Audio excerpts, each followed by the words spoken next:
परंधाम परं ब्रह्म परेशं परमीश्वरं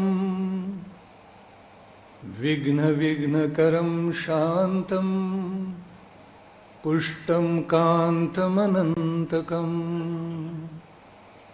सुरासुरेन्द्रैः सिद्धेन्द्रैः स्तुतं स्तौमि परात्परं सुरपद्मदिनेशं च गणेशं मङ्गलायनम् वसुदेवसुतं देवं कंसचाणूरमर्दनं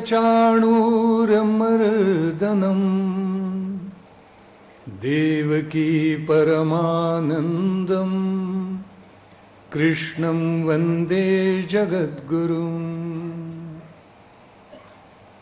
यं ब्रह्मा वरुणेन्द्ररुद्रमरुतस्तुन्वन्ति दिव्यैस्तवैः वेदैः साङ्गपदक्रमोपनिषदैर्गायन्ति यं सामगाः ध्यानावस्थिततद्गतेन मनसा पश्यन्ति यं योगिनो यस्यान्तन्न विदुःसुरासुरगणा देवाय तस्मै नमः।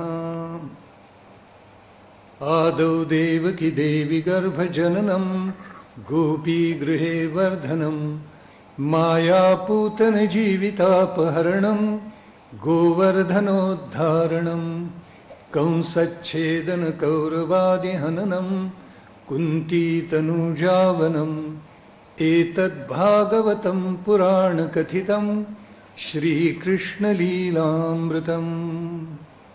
श्रीकृष्ण गोविंद हरे मुरारे हे नाथ नारायण वासुदेव गोपेश गोपीश भवार्णवे स्मात् अनंत नारायण रक्ष रक्ष अनंत नारायण रक्ष रक्ष।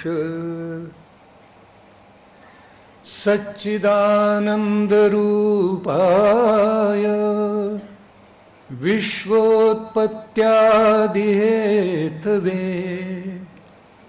तापत्रय विनाशाय श्रीकृष्णाय वयं नुमः। योगेश्वर श्री कृष्ण महाराज की जय। प्रभु पूर्णावतार भगवान श्रीकृष्णांची वाङ्मयीन मूर्ती असलेल्या परमपवित्र अशा श्रीमद भागवताला आपल्या विशुद्ध आणि निर्मळ अंतःकरणामध्ये धारण करण्यासाठी, त्याद्वारे आत्मोन्नतीचा पथ विस्तारण्यासाठी, आपली कुटुंब संस्था पुन्हा एकात्म करण्यासाठी, आपला समाज एक रस करण्यासाठी, आपल्या भारतवर्षाला पुन्हा वैभवाचे दिवस दाखवण्यासाठी, ही आपली माता धन्य करण्यासाठी, अशा उदात्त हेतून या अतिशय प्रसन्न आणि पावन सभागृहामध्ये उपस्थित असलेले भगवान श्रीकृष्णांचे सर्व भक्त,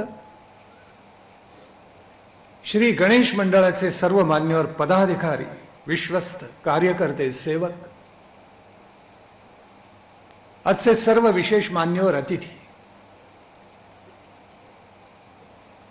केवळ इंदूरच्याच नाही तर लोकसभेच्या कामकाजामध्ये आपल्या प्रदीर्घ सेवेनी ज्यांनी कायमचा ठसा उमटवलाय त्या आपल्या सर्वांच्या दीदी सुमित्राताई, परमपूजनीय अण्णा महाराज, आमचंच जे कुल आहे त्या कुलाचं उपनाम धारण करणारे स्वकुलनाम धन्य अभ्यंकरजी,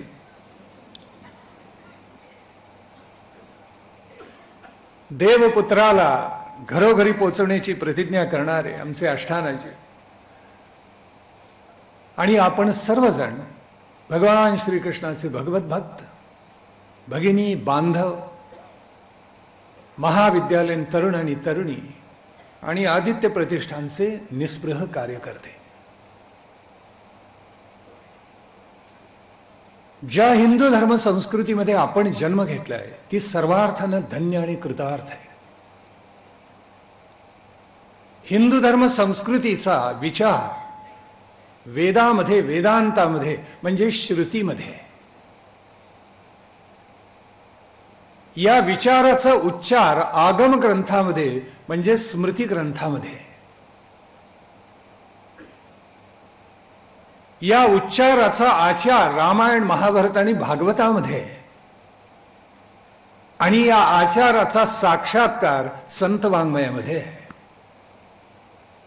तेव्हा वेद वेदांतामध्ये विचार, स्मृती ग्रंथामध्ये उच्चार, रामायण महाभारत भागवतामध्ये आचार आणि संत आचार्य वाङ्मयामध्ये साक्षात्कार, अशी चतुसूत्री की ज्याच्यामध्ये अवघा हिंदू धर्म हा बांधला गेलेला आहे. हा विचार ज्याला कळला आणि ज्यांनी तो मनामध्ये साठवला, त्याच्यावर चिंतन केलं, त्याचं जीवन खरंच कृतार्थ आणि धन्य आहे. जन्म कुठेही आपल्याला लाभला तरी सत्संगती कधी टाळायची नसते. भागवत तुम्हा आम्हाला हेच शिकवतं. अश्वत्थामा हे मूल तत्व विसरला आणि कुसंगतीत मग एवढा गेला की दिव्यमणी लाभलेला तो अश्वत्थामा द्रोणांसारख्या सत्पात्र आचार्याच्या पोटी जन्माला आलेला, कृपाचार्यांच्या बहिणीच्या पोटी जन्माला आलेला, पण महाभयानक पाप करता झाला. त्याचं कारण असं की त्यांनी दुर्योधनाचं मीठ आयुष्यभर खाल्लं. कितीही चांगल्या कुळात मनुष्य जन्माला आला तरी मीठ कुणाचं खावं याच्यावरती माणसानं फार सावधान असावं. शरशय्यर भीष्म पडलेले होते आणि त्यांनी राजधर्माचा, राष्ट्रधर्माचा उपदेश युधिष्ठिराला केला. युधिष्ठिर चक्रवर्ती सम्राट झाला या भारतवर्षाचा. पुढे पांडवांनी 36 वर्ष रामराज्य केलं असं महाभारत सांगतं. एका प्रसंगी भीष्म या युधिष्ठिराला राजधर्माचा उपदेश करत असताना द्रौपदी उपस्थित होती. आणि ज्या वेळेला भीष्म उपदेश करत होते त्यावेळेला द्रौपदी एकदम हसली. त्यावेळी भीष्माने विचारलं, बाळे तू का हसलीस मध्येच एकदम? हसण्यासारखा प्रसंग नाही, तसं मी काही सांगितलं नाही आहे. त्यावेळी द्रौपदी म्हणाली, पितामह कदाचित आपल्याला आवडणार नाही, मी बोलत नाही. तर भीष्म म्हणाली, नाही तुला सांगावं लागेल. द्रौपदी म्हणाली, आपली आज्ञा आहे तर मी बोलते. जो राष्ट्रधर्म, जो राजधर्म, जी नीती, जो सदाचार आपण आता माझ्या पतीला शिकवत आहात, सांगता आहात युधिष्ठिराला, तो सगळा धर्म, तो सगळा सदाचार कौरवांच्या राजसभेमध्ये माझ्यावर अन्याय होत असताना पितामह कुठे गेला होता? भीष्म मंद हसले आणि म्हणाले, बाळे तू जो प्रश्न विचारलास तो अत्यंत योग्य आहे. दुर्योधनाचं मीठ मी आयुष्यभर खाल्लं आणि म्हणून मी मिंधा झालेलो होतो. अर्जुनाच्या बाणाने माझ्या शरीराला इतकी क्षत पाडलेली आहेत की त्या मिठाचं जे रक्त झालेलं होतं, म्हणजे त्या अन्नाचं, ते सगळं आता वाहून गेले. माझी कुडी आणि मन शुद्ध झाले. म्हणून तर मी युधिष्ठिराला सांगतोय. म्हणून प्रत्येक मानवाने सत्संगतीबद्दल पराकोटीचं जागरूक असलं पाहिजे.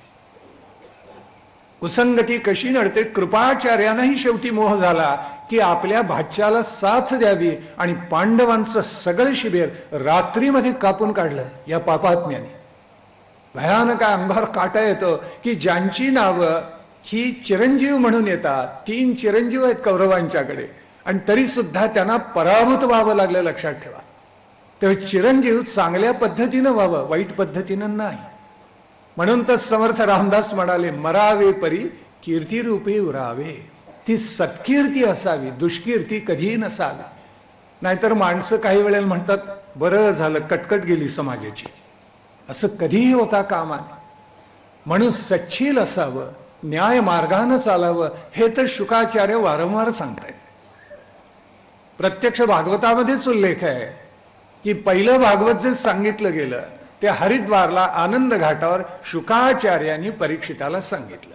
शुकतालाला जी परंपरा आहे ती पुष्कळ नंतरची आहे. आपल्या मनामध्ये गोंधळ असेल तर तो काढून टाका. तर पहिलं हरिद्वारला आनंद घाटावरच हे भागवत सांगितलं गेलं निसंशय. शुकतालाची परंपरा नंतर सुरू झाली आणि आज प्रतिवर्ष अनेक भागवत कथाकार तिथे जातात आणि शुकतालाला ही कथा करतात. हेही तितकंच सत्य आहे. अनेकांच्या मनामध्ये गोंधळ आहे. शुकाचार्याची ऐवजी तर शुक्राचार्य म्हणून माझ्यावर दूरभाषेवर संवाद करतात.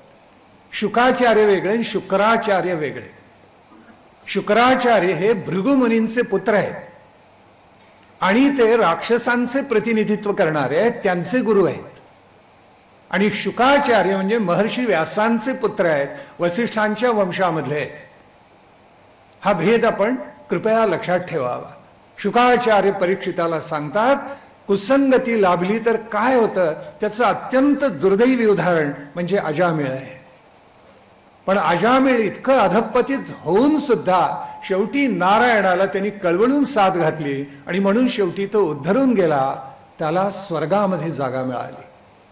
पण स्वर्ग काय आणि नरक काय दोन्हीकडे पाप पुण्याचे हिशेब द्यावेच लागतात आणि ते देऊन झाले की पुन्हा पुनरावर्ती होऊन या भूतलावर जन्म घ्यावा लागतो. कितीही पुण्य तुम्ही गोळा केलं आणि स्वर्गामधल्या अप्सरा कितीही प्रसन्न झाल्या तरी पुण्य क्षीण झालं की तुम्हाला पुन्हा पुनरावर्ती होऊन या भूतलावर यावं लागतं. म्हणून माणसाने अत्यंत सावधान असावं की पापाविषयी उदासीन असावं आणि पुण्य स्वतःकडे न घेता दुसऱ्याला देऊन टाकावं. आपल्याकडे तर अनेक कथा अशा आहेत. अष्टक विश्वामित्र नावाचा राजा होता आणि नारदांनी त्याला प्रश्न विचारला हे गायींचं खिल्लार कोणाचं आहे. तर तो पटकन म्हणाला माझं आहे. इतकी सुंदर वृक्षांची लागवड कोणी केली. मी केली. त्यावेळी शेवटी नारद हसले आणि म्हणाले अरे तुझंच पुण्य तू तुझ्या मुखातून उघडं केलंस, तुला आता भवितव्यच नाही, तुझं पुण्य संपलं. म्हणून माणसाने आपलं पुण्य आपल्या मुखाने कधी बोलू नये, सांगू नये. किती सुंदर संदेश आहे भागवताचा. नाहीतर माणसाला हौसेनं सांगायला आवडतं. निस्पृहता त्यागमयता ही गीता भागवतामधून निर्माण होते, आचार्यांच्या ग्रंथातून होते, संत वाङ्मयातून निर्माण होते.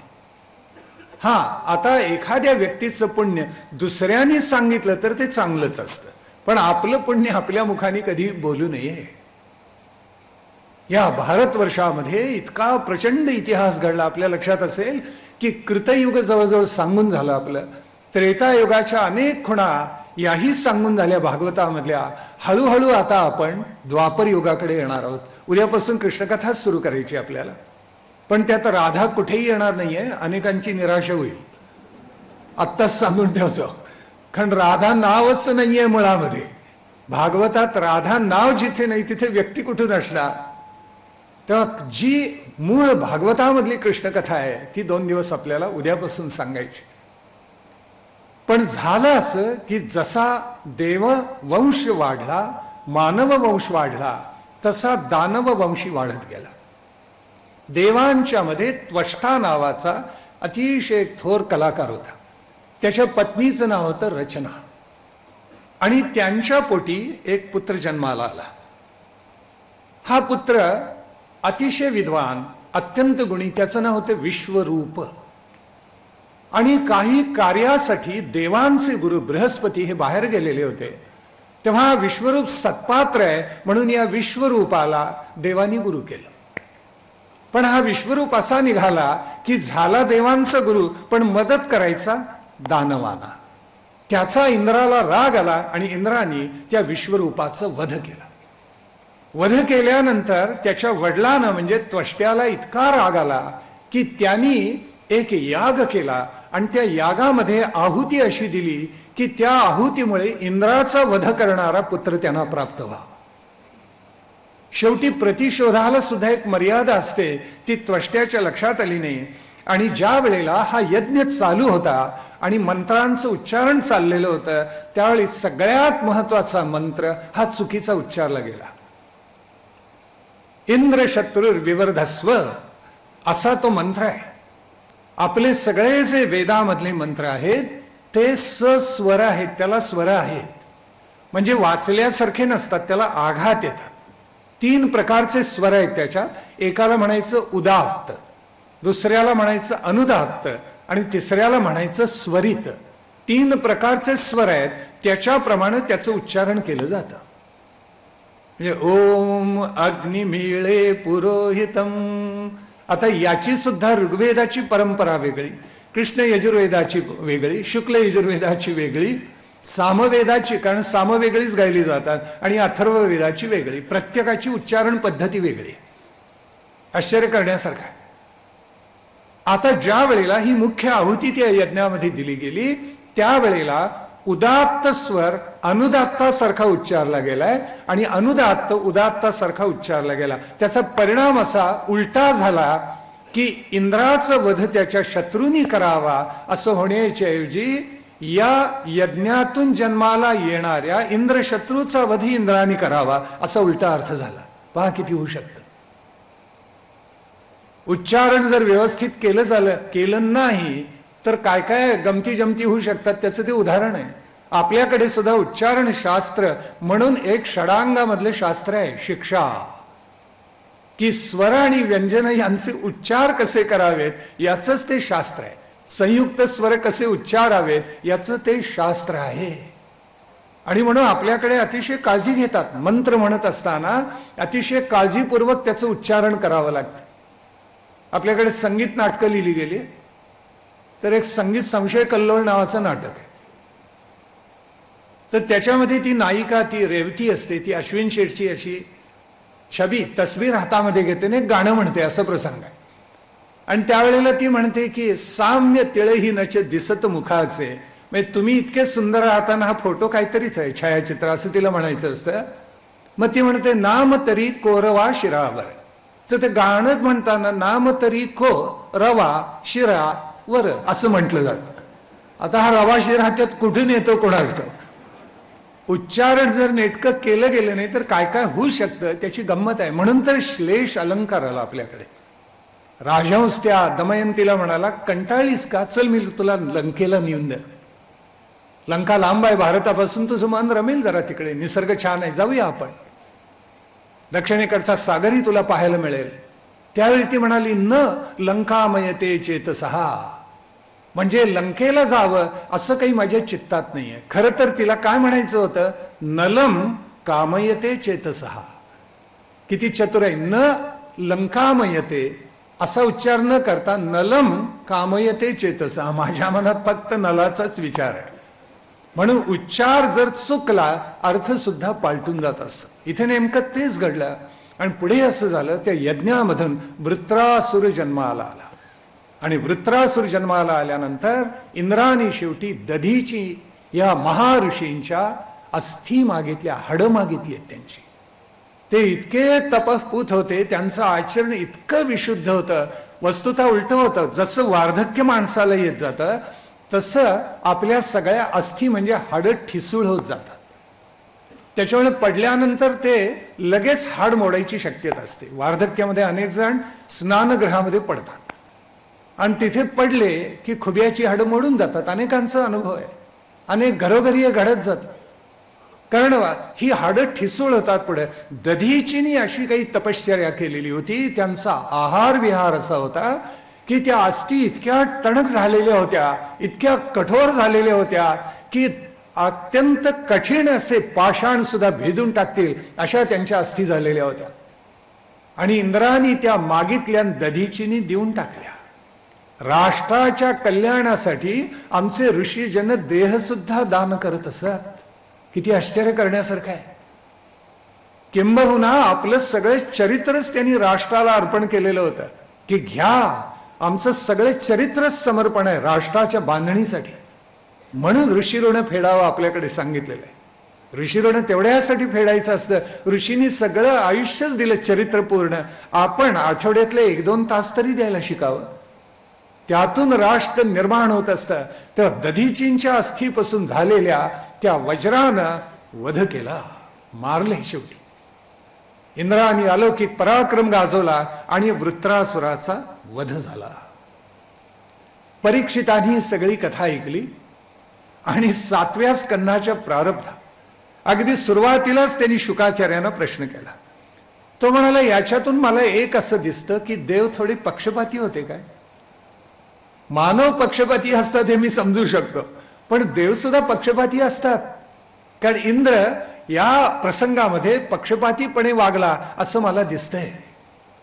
हा जो 7वा स्कंध आहे ना, त्याला ऊती असं म्हणतात. ऊती म्हणजे मानवाच्या भावभावना, वासना, कर्मानुसार निर्माण होणारी फळं याचं दिग्दर्शन करणारा हा स्कंध आहे. आता आपल्यामधल्या ज्या वासना असतात त्या 3 प्रकारच्या असतात. एक सत, दुसरी असत आणि तिसरी मिश्र. सद्वासना जिथे असते ती समाज, कुटुंब, राष्ट्राच्या कल्याणाची असते. असत ती आपले भाऊबंधांपासून राष्ट्रापर्यंत सगळ्यांचं अकल्याण व्हावं आणि त्यांचा नाश व्हावा अशा प्रकारची वासना, इच्छा असते. आणि मिश्र असते, त्याच्यामध्ये बहुतांश स्वार्थ असतो आणि थोडा मग परमार्थ असतो. आपण आपल्या अंतःकरणात तपासून बघायचं की आपल्या वासना कोणत्या आहेत. कितीही मिळालं तरी माणसाची तृप्ती होत नाही आणि थोडं मिळालं तरी त्याला हवंच असतं. आणि म्हणून मानवाने नित्य जागरूक राहावं म्हणून ऊती हे 7वं प्रकरण भागवतामध्ये मुद्दाम आलेलं आहे. अधिकारापासून आपण सुरुवात केली, तिथपासून साधन रूप दुसराही पाहिला, सर्ग पाहिला, प्रतिसर्ग पाहिला, आत्ता आपण येऊन पोहोचलोय ऊतीपर्यंत. म्हणजे मानवाच्या वासना, इच्छा, कामना आणि त्यातून निर्माण होणारे कर्म, त्यातून निर्माण होणारा कर्मविपाक आणि कर्मविपाकाप्रमाणे प्राप्त होणारी फळं ही 7व्या स्कंधामध्ये सांगितली. परीक्षिताचा प्रश्न ऐकला आणि शुकाचार्य हसले आणि ते म्हणाले, बाबा रे तसं नाही आहे. अनेकांनी परमेश्वराशी विरोध भक्ती केली आणि ती विरोध भक्ती करताना गंमत अशी झाली की त्यांना दुसरा विषय परमात्म्याशिवाय उरलाच नाही. जळी स्थळी काष्ठी पाषाणी शयनी भोजनी आसनी मनी ध्यानी स्वप्नी सगळीकडे तो एकमेव परमात्माच दिसायला लागला. आणि या विरोध भक्तीमधून शेवटी परमेश्वराने तो आपला शत्रू असून सुद्धा त्याला मारून सद्गती दिली आणि आपल्यामध्ये मिसळून घेतलं. परीक्षित म्हणाले, असं घडू शकतं. आदि शंकराचार्याने एक सुंदर उदाहरण दिले. तेवढं जरी लक्षात ठेवलं तरी याचा उलगडा होऊन जाईल. शंकराचार्य म्हणतात, भावाद्वैतम सदा कुर्यात क्रियाद्वैतम कुत्रचित. फार सुंदर सांगितले आदिशंकराचार्य. भावनेनं अद्वैत हे माझेच आहेत सगळे, हे नित्य असावं, पण क्रिया करताना विचार विवेकाचं तारतम्य राहावं. अगदी साधं उदाहरण, प्रत्येक प्राणी मात्रामध्ये ईश तत्व आहे असं म्हणून इथून बाहेर पडल्यानंतर दिसेल त्या गाढवाला आपण दंडवत घालायला लागलो असं व्यवहारामध्ये होऊ शकत नाही. म्हणून व्यवहारामध्ये तारतम्य पाळावंच लागतं. कृमी कीटक जरी रस्त्यावर दिसलं तरी माणसं मग त्याला दंडवत घालायला लागतील, कारण त्याच्यामध्ये ईशतत्व आहेच आहे. म्हणून भावनेनं अद्वैत करावं. होय, त्याची जपणूक करा, त्याचंही रक्षण करा, त्यालाही आपल्यातला एक घास काढून द्या, हे सगळं करा. नाथानी तर गंगेची कावडच गाढवाच्या मुखात ओतलेली होती. ईशतत्व सगळीकडे आहे, त्याचा अनुभव घ्या, पण क्रियाद्वैतम कुत्रचित, क्रियेचं अद्वैत सगळीकडे होऊ शकत नाही. त्याच्या बाबतीत विवेक ठेवा. काय करा आपण त्याच्या बाबतीत विवेक विचारांनी निर्णय करा. या वेळेला भगवान विष्णूंनी कृतयुगामध्ये हिरण्याक्षाचा वध केलेला होता. हा हिरण्याक्षाचा वध झाल्यानंतर महाविष्णूचं अभिनंदन करण्यासाठी सनक, सनंदन, सनातन आणि सनत कुमार हे 4 अतिथोर आत्मज्ञानी महर्षी महाविष्णूकडे गेले. महाविष्णूचं त्यांना अभिनंदन करायचं होतं आणि हे 4 म्हणे वयाने मोठे होते पण लहान मुलांसारखे दिसत. लहान मुलांसारखे इतके निरागस असत, निरागस बोलत. पण गंमत अशी झाली की महाविष्णूचे जे 2 द्वारपाल होते त्यांची नावं जय आणि विजय. त्यांनी त्यांना आज सोडलं नाही, अडवलं. आज सगळीकडे परिस्थिती तशीच असते ना. बाहेरचे द्वारपाल आपल्याला आज सोडतील तर आतल्या लोकांची भेट होते, नाहीतर होऊ शकत नाही. जय विजयांनी अडवल्यानंतर सनक सनंदन सनातन सनत कुमारांनी त्यांना शाप दिलेला आहे की महाविष्णू हा तर सगळ्या विश्वाला धारण करणारा सर्व विष्णुमयम जगत असं धर्मशास्त्राचं वचन आहे आणि त्यांची भेट तू आम्हाला होऊ देत नाहीयेस. तुम्हा दोघांना असा शाप आहे आमचा की 3 जन्म तुम्हाला दानव कुळामध्ये जन्माला जावं लागेल. आणि जावं लागले त्यांना. पहिला जन्म झाला हिरण्याक्ष आणि हिरण्यकश्यपू, दुसरा जन्म झाला रावण आणि कुंभकर्ण, आणि तिसरा जन्म झाला शिशुपाल आणि दंतवक्त्र. हिरण्याक्ष आणि हिरण्यकश्यपूचा वध भगवान विष्णूंनी अवतार घेऊन केला. रावण कुंभकर्णाचा वध प्रभू रामचंद्राने म्हणजे मर्यादा पुरुषोत्तम प्रभू रामचंद्राने 7वा अवतार महाविष्णूचा घेऊन केला. आणि पुढे पूर्णावतार भगवान श्रीकृष्णाने शिशुपाल आणि दंतवक्त्र त्यांचे सख्खे आत्तेभाऊ होते तरी त्यांना मारले. राष्ट्र धर्म जागवण्यासाठी अवघ्या राष्ट्राला कृतार्थ स्वस्थ आणि तृप्त करताना नाती आड येत नाहीत. फक्त त्याच्यामध्ये स्वार्थ नसावा, परिणामी उत्कट भव्य जे असेल आणि राष्ट्राची धारणा करणार असेल तेच करावं. भगवान श्रीकृष्णाने ते केले.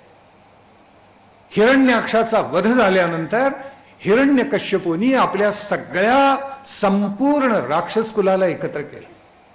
आपलं बल कशा पद्धतीनं वाढवावं याचं त्यांनी चिंतन केलेलं आहे. आणि तो आपल्या सगळ्या राक्षस बांधवांना म्हणतो, यत्र यत्र द्विजा गावो वेदा वर्णा क्षमा क्रिया तम तम जनपदम यात संदीपयत वृश्चत. उद्ध्वस्त करा, ब्राह्मणांची कुळ उद्ध्वस्त करा, यज्ञयाग उद्ध्वस्त करा, मंदिर मोडून तोडून टाका, पूजा फक्त माझी करा, असं हिरण्यकश्यपू म्हणजे वेन राजा जे बोललेला होता तेच हा हिरण्यकश्यपू सांगायला लागला. त्यांनी आपल्या राक्षस कुळामधल्या अनेकांना एकत्र केलं. त्याचे जे पुतणे होते त्याच्यामधला एक होता शकुनी, दुसरा होता शंभर, तिसरा होता घृष्ट, चौथा होता वृक, एक होता कालनाभ, महानाभ, हरिश्मश्रू, उत्कच भयानक राक्षस होते. या सगळ्यांना त्यांनी एकत्र केलं. आणि हा हिरण्यकश्यपू त्यांना म्हणतोय, माझ्या दादाच्या मृत्यूचा शोक करू नका, मी ब्रह्मदेवाला प्रसन्न करून घेईन. आणि त्यांनी घोर नवे अघोर तपश्चर्या केली. आणि त्या तपश्चर्येचा परिणाम असा झाला की ब्रह्मदेवानी वर दिला. त्यावेळी तो म्हणतोय, मला देवांच्याकडून मृत्यू यायला नको, दानवांच्याकडून नको, मानवांच्याकडून नको, यक्षांच्याकडून नको, गंधर्वांच्याकडून नको, किन्नरांच्या कोणाचकडून यायला नको. पहिल्यांदा त्यांनी वरदान मागितलं, मला अजरामर कर. ब्रह्मदेव हसले आणि म्हणाले, मलाही जिथे मृत्यू आहे तिथे तुला येणारच. तेव्हा मृत्यूच्या व्यतिरिक्त अजरामर होण्याच्या व्यतिरिक्त वरदान माग. त्यावेळी त्यांनी हे वरदान मागितलं. आणि ब्रह्मदेव हसले, म्हणाले, मी यातून मार्ग काढतो, तथा असतो. तुला जो मार्ग हवाय ना त्या मार्गाचं वरदान तुला देतो, पण शेवटी महाविष्णू यातून मार्ग काढत असतो. आणि हिरण्यकश्यपूंनी वर्णन असं आहे, मंदार पर्वतावर अघोरी तपश्चर्या केली आणि ब्रह्मदेवाला नमो आद्याय बीजाय ज्ञान विज्ञान मूर्तये अशी त्याची स्तुती गाऊन या हिरण्यकश्यपूंनी वरदान प्राप्त केलं. आता तो जवळजवळ अजिंक्य झालेला होता. तो म्हणाले, या कुणाकडून तर मृत्यू नकोच, आतही नको, बाहेरही नको, दिवसा नको, रात्री नको, मनुष्य नको, मृग नको, असुर नको, देव नको, नाग नको, महानाग, कोणाकडूनही मला मृत्यू येता कामा नये. आणि तो अजिंक्य होऊन गेला. त्याच्या भोवती असंख्य राक्षस त्याची स्तुती करणारे एकत्र झाले. आणि त्या स्तुतीनं, त्या प्रशंसेनं तो इतका हुशारून गेला. राजा भोजाला मनामध्ये एक प्रश्न होता आणि त्यांनी तो कालिदासाला विचारलेला होता. राजा भोज कालिदासाला म्हणाला, कालिदासा, साखर फार गोड असते, तर साखरेहून गोड काय आहे तेवढं सांग म्हणजे झालं मला. आमच्या गावामध्ये एक गुरुजी होते, त्यांना किती गोड चालत असे बरं का, की आणि आहार म्हणजे असा छान होता त्यांचा, बसल्या बैठकीला आपला विश्वास नाही बसणार, 150-200 बेसन लाडू सहज खात असत. आम्ही डोळ्यांनी पाहिलेले. आणि कितीही गोड लाडू करून वाढले, कुठलाही पदार्थ किती गोड असला, गुरुजी गोड झालाय का, मग ते म्हणत असत, अंमळ साखर खपली असती याच्यात, हे अजून गोड केलं असतं तरी चाललं असतं. मग शेवटी एका गृहिणीने त्यांना पिठी साखरेचेच लाडू भरपूर त्याच्यामध्ये तूप घालून तयार करून दिले. खाल्ले भरपूर त्यांनी. शेवटी गृहिणीने विचारलं, गुरुजी गोड आहेत का आता? तर ते म्हटले, अंमळ साखर खपली असती याच्यामध्ये. गंमत असते एखाद्याची. तर राजा म्हणाला, भोज राजा, की कालिदासात साखरेहून गोड काय आहे मानवी आयुष्यामध्ये? तर कालिदासाने इतकं सुंदर उत्तर दिलं. कालिदास म्हणाला की राजा साखरेपेक्षा गोड स्तुती आहे. माणसाला प्रशंसा स्तुती ऐकायला इतकं आवडतं, मग राक्षसांना तर विशेष आवडतं. कुणी आपली स्तुती केली ना की लगेच सावधान व्हावं. आजचं प्रवचन छान झालं असं मला कोणी म्हटलं की मी पहिल्यांदा सावधान होतो, आणि असं मनात येतं की अधिक चांगलं करायला वाव आहे. केव्हाही सावध व्हावं माणसाने. स्तुती प्रिय माणसाने कधीही नसावं, खरंच सांगतो आपल्याला. पण माणसाला तेच प्रिय असतं, आणि कानावर प्रशंसा पडली की मनुष्य फुशारतो. जगामध्ये पाहायला मिळतं तसा हा फुशारून गेला. इंद्राचा पराभव झाला हिरण्यकश्यपूकडून, आणि शेवटी पृथ्वी शरण गेली, सज्जन शरण गेले महाविष्णूला, आणि महाविष्णूंनी अभिवचन दिलं. त्या अभिवचनामध्ये तो म्हणतो, यदा देवेषु वेदेषु गोषु विप्रेषु साधुषु धर्मे मयीच विद्वेषः सवा आशु विनश्यती. काय अभिवचन आहे महाविष्णूचं. त्यांनी सांगितलं, ज्या वेळेला या गोष्टी संकटात येतात त्यावेळेला मी त्यांचा विरोध करणाऱ्या दुर्जनांचा नाश करतो. कोणत्या सांगितल्या? एक देवांच्या विरुद्ध वाटेल ते बोलणारा म्हणजे नास्तिक, पाखंडी. म्हणून तर तुकोबा म्हणाले, धर्माचे पालन करणे पाषांड खंडन. तुमचा जीवन हेतू काय म्हणून तुकाराम महाराजांना विचारलेलं होतं. तुकोबा म्हणाले, धर्माचं पालन करणं हे पहिलं कर्तव्य, आणि पाषांडी म्हणजे जे नास्तिक आहेत त्यांचं खंडन करणं हे आमचं कर्तव्य आहे. हेची आम्हा करणे काम वाढवावे बीज नाम. दुसरा आम्ही नाही काही करणार. काय सुंदर सांगितले तुकाराम महाराजांनी.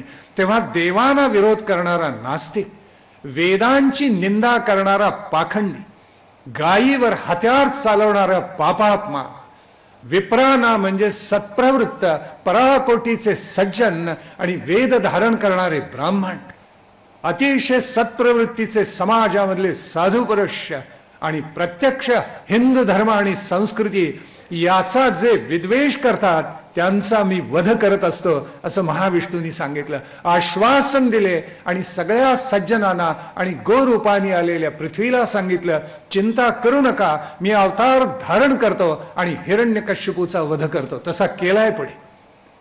या वेळेला देव आणि दानवांचं प्रचंड युद्ध चाललेलं होतं. हिरण्यकश्यपूकडे नारद आले. नारदांना सगळीकडची द्वारं मुक्त आहे. एकच तो महापुरुष असा आहे. देवही स्वागत करतात, दानवही स्वागत करतात, मानवी स्वागत करतात. गंमत आहे. असं सगळीकडे आपलं स्वागत होत नाही. काही काही वेळेला तर मनुष्य घरी असतो, पण मनुष्य आपल्या लहान मुलांसंग मी घरी नाही म्हणून सांग, जा बाहेर, पिढा टळली तर बरं होईल. आणि ते पोर इतकं प्रामाणिक असतं, बाहेरून सांगतं बाबा नाही आहेत घरी, असं आत बसलेले बाबांनी मला तुम्हाला सांगायला सांगितले. बरं, सगळीकडे सगळ्या माणसांचं स्वागत होत नाही. देवर्षी नारद असे होते की जिथे जातील तिथे त्यांचं पूजन आणि स्वागत व्हायचं. हिरण्यकश्यपूंनी स्वागत केलं. तो म्हणाला, देवर्षी का आपण येणं केलं? देवर्षी नारद म्हणाले, हिरण्यकश्यपू तुझ्याविषयी चिंता वाटली रे बाबा मला, म्हणून आलो. तेव्हा तो म्हणाला, आपण काय चिंता करता? ब्रह्मदेवाचा मला असा वर मिळालेला आहे, मला मारू शकेल असा या त्रिभुवनामध्ये कोणी नाही, कोणीही मला पराभूत करू शकणार नाही. त्यावेळेला देवर्षी नारद हसले आणि ते म्हणाले, तू किती भोळा रे, तुला काही कळत नाही बघ. त्यावेळी हिरण्यकश्यपूच सपापला आणि म्हणतो, म्हणाला काय झालं? त्यावेळी ते म्हणाले, हे बघ, देव दानवांचं तुमचं इतकं घनघोर युद्ध चाललेलं आहे आणि तुझ्या लक्षात नाही का, देव अतिशय चतुर आणि लबाड आहेत. तुझ्या पत्नीच्या कयाधूच्या पोटामध्ये राक्षसांचा दानवांचा वंश पुढे वाढतोय. त्यावेळी एकदम हिरण्यकश्यपूच सपापला आणि म्हणाला, होय की, माझ्या लक्षातच आलं नाही. मग नारद म्हणाले, अरे अशा धुमश्चक्रीच्या वेळेला तिला जरा स्वास्थ्य पाहिजे की नाही, तेव्हा मी आता असं करतो, तिला माझ्याच आश्रमामध्ये घेऊन जातो. चालेल?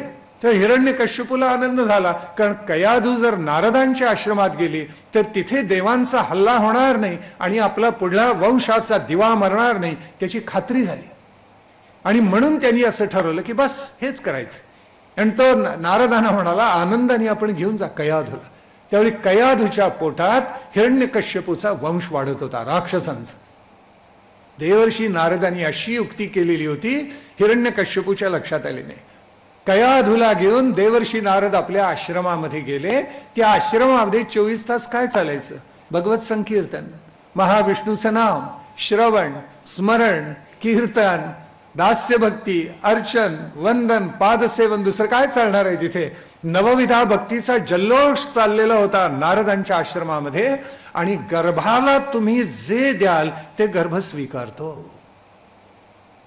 म्हणून आपल्याकडे आग्रहानी पूर्वी एकदा डोहाळे सुरू झाले. त्या गृहिणीला, नवीन आलेली वधू घरामध्ये रमली आणि तिच्या पोटी कुलदीपिका कोणी जन्माला येणार हे कळलं की त्याची पराकोटीची काळजी घेत असत की तिच्यावर उत्कटच संस्कार व्हावे.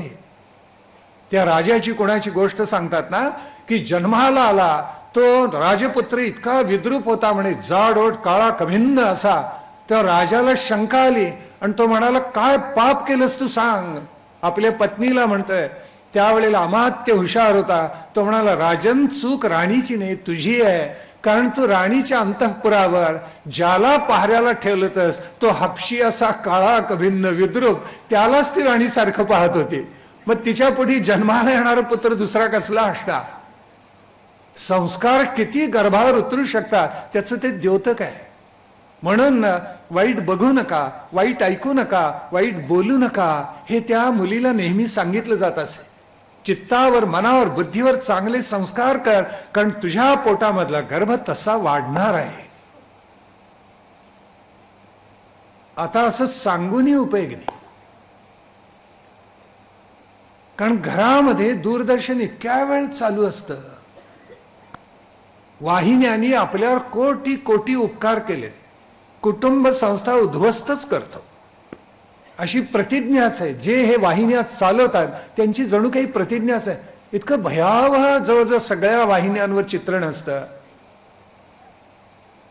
आणि त्यात सगळ्यात जास्ती कौतुक, ज्यांच्यामुळे घर टिकायला पाहिजे त्या माता भगिनींचं सगळ्यात कौतुक असतं बरं का. त्या सगळ्या खलनायिका दाखवलेल्या असतात. तुम्ही निषेध का व्यक्त करत नाही? खरं तर माता भगिनींनी निषेध व्यक्त केला पाहिजे याविषयी, की काय दाखवतो तुम्ही हे सगळं. असाच जर गर्भावर संस्कार उतरत असेल तर आपल्या पोटी जन्माला प्रजनन चांगलं होऊच शकणार नाही. कयाधू ज्या वातावरणामध्ये वाढली ती इतकी सत्संगती होती, तिला देवर्षी नारदांचा सहवास होता. येणारे साधुजन होते, महर्षी होते, आचार्य होते, सत्पुरुष होते, संत होते, आणि त्यांच्या सहवासामध्ये ही कयाधू मोठी झाली. आणि जशी वाढत गेली तसे त्या गर्भाला ते संस्कार मिळत गेले. आणि पोटी जो पुत्र त्या आश्रमामध्ये जन्माला आला तो प्रल्हाद. प्रल्हाद जन्मतःच भगवत भक्त म्हणून जन्माला. तो जन्माला आल्यानंतर हिरण्यकश्यपूनी त्याला परत आणलं. आणि परत आणून शुक्राचार्यांचे दोन पुत्र होते.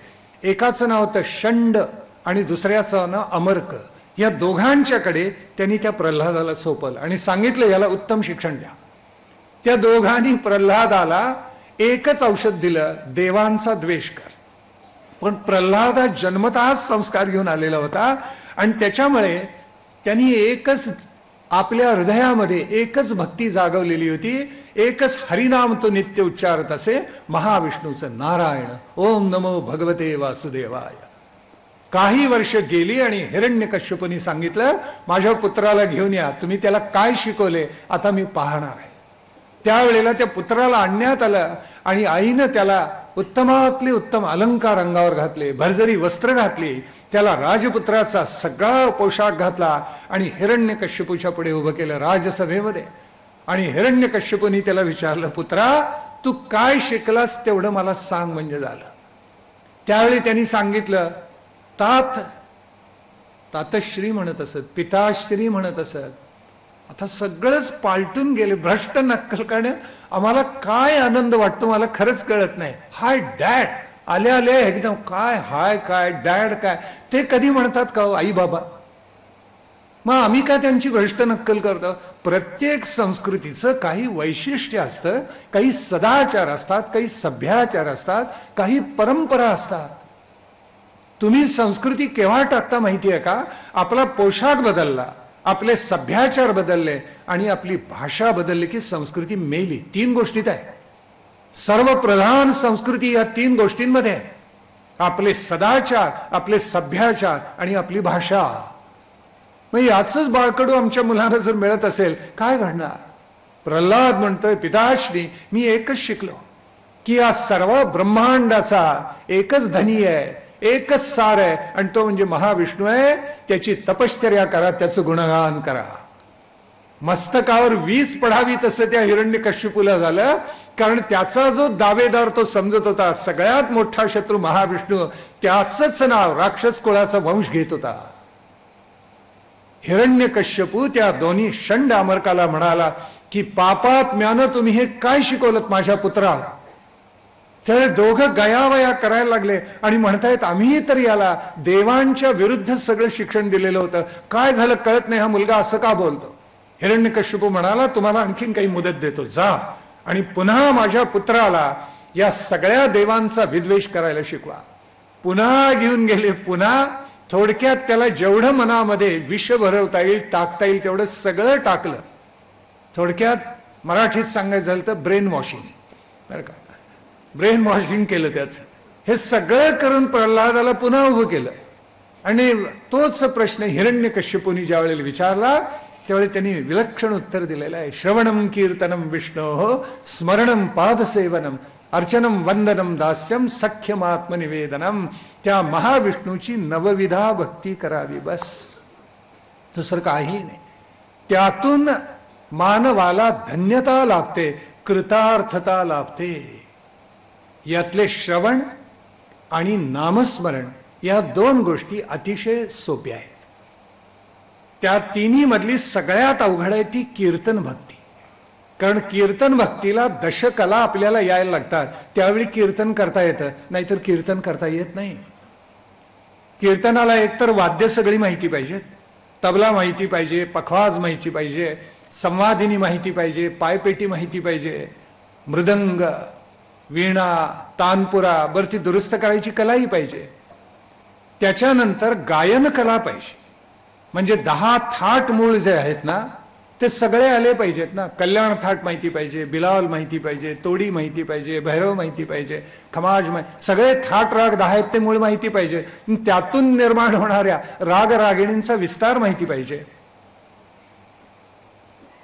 आणि ते सुद्धा अभ्यासाने साध्य करावं लागतं, सहज नाही निघत. अशी एक तान जर घ्यायची झाली तर ती गळ्यावरच चढवायला लागते ना, आपोआप कधी निघत नाही, बरोबर आहे ना. तर ती गुरुच्या पायाशी बसूनच आपल्याला शिकावी लागते. तर संगीताचं जसं गायन आहे तसं वादन आहे, ही सगळी वाद्य छान वाजवायला लागतात. तसं नर्तन आहे, कीर्तनात नाचतात बरं का, छान नाचतात अगदी. तर नर्तन आलं पाहिजे, गायन वादन नर्तन आलं पाहिजे, राग रागिण्या सगळ्या तेही माहिती पाहिजे. नंतर वाद्य वाजवायची कला माहिती असली पाहिजे. पाठांतर उत्तम पाहिजे, पाठांतराशिवाय कीर्तन काय करणार. पुन्हा वक्तृत्व उत्कृष्ट पाहिजे की सभा सगळी डोलली पाहिजे. वैनायकी विद्या प्राप्त पाहिजे, सभ्याचाराचं त्याला शिक्षण पाहिजे, समोर बसलेल्या श्रोतृवर्गाचं मानस त्याला कळलं पाहिजे. किती विद्या आहेत असंख्य, त्याला प्रहेलिका अनंत ज्ञात पाहिजे, सुभाषित पाठ पाहिजे, आपल्या धर्मसंस्कृतीची परंपरा त्याच्या बुद्धीमध्ये रुजलेली असली पाहिजे. दशकला असल्याशिवाय कीर्तन होऊ शकत नाही.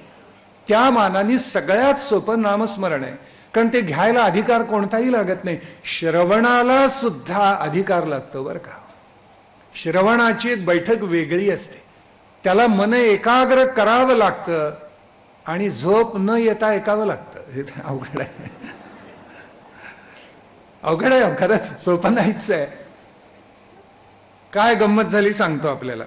प्रभू रामचंद्रांनी मारलं, रावणाला मारलं, कुंभकर्णाला मारलं. तेव्हा कुंभकर्णाची पत्नी, तिचं नाव निद्रा, झोप.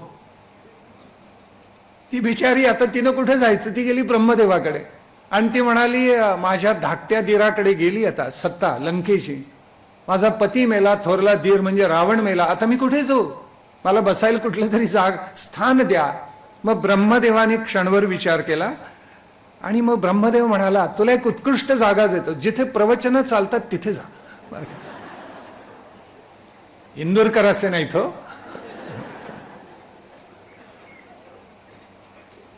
तेव्हा श्रवणाला एक बैठक लागते केव्हाही, प्रश्नच नाही. पुढचे आणखीन अवघड आहेत. अर्चन, वंदन, पादसेवन अवघड आहे. त्याला एक विनम्रता, पाठांतर, कर्मनिष्ठा सगळं जागावं लागतं. दास्य भक्तीला समर्पितता लागते, शरणागती लागते. सख्य भक्ती करायला परमात्मा एवढी उंची व्हावी लागते आणि आत्मनिवेदन म्हणजे मी तू वेगळे नाहीच इतका एकात्मभाव निर्माण व्हावा लागतो. हा चढता क्रम आहे.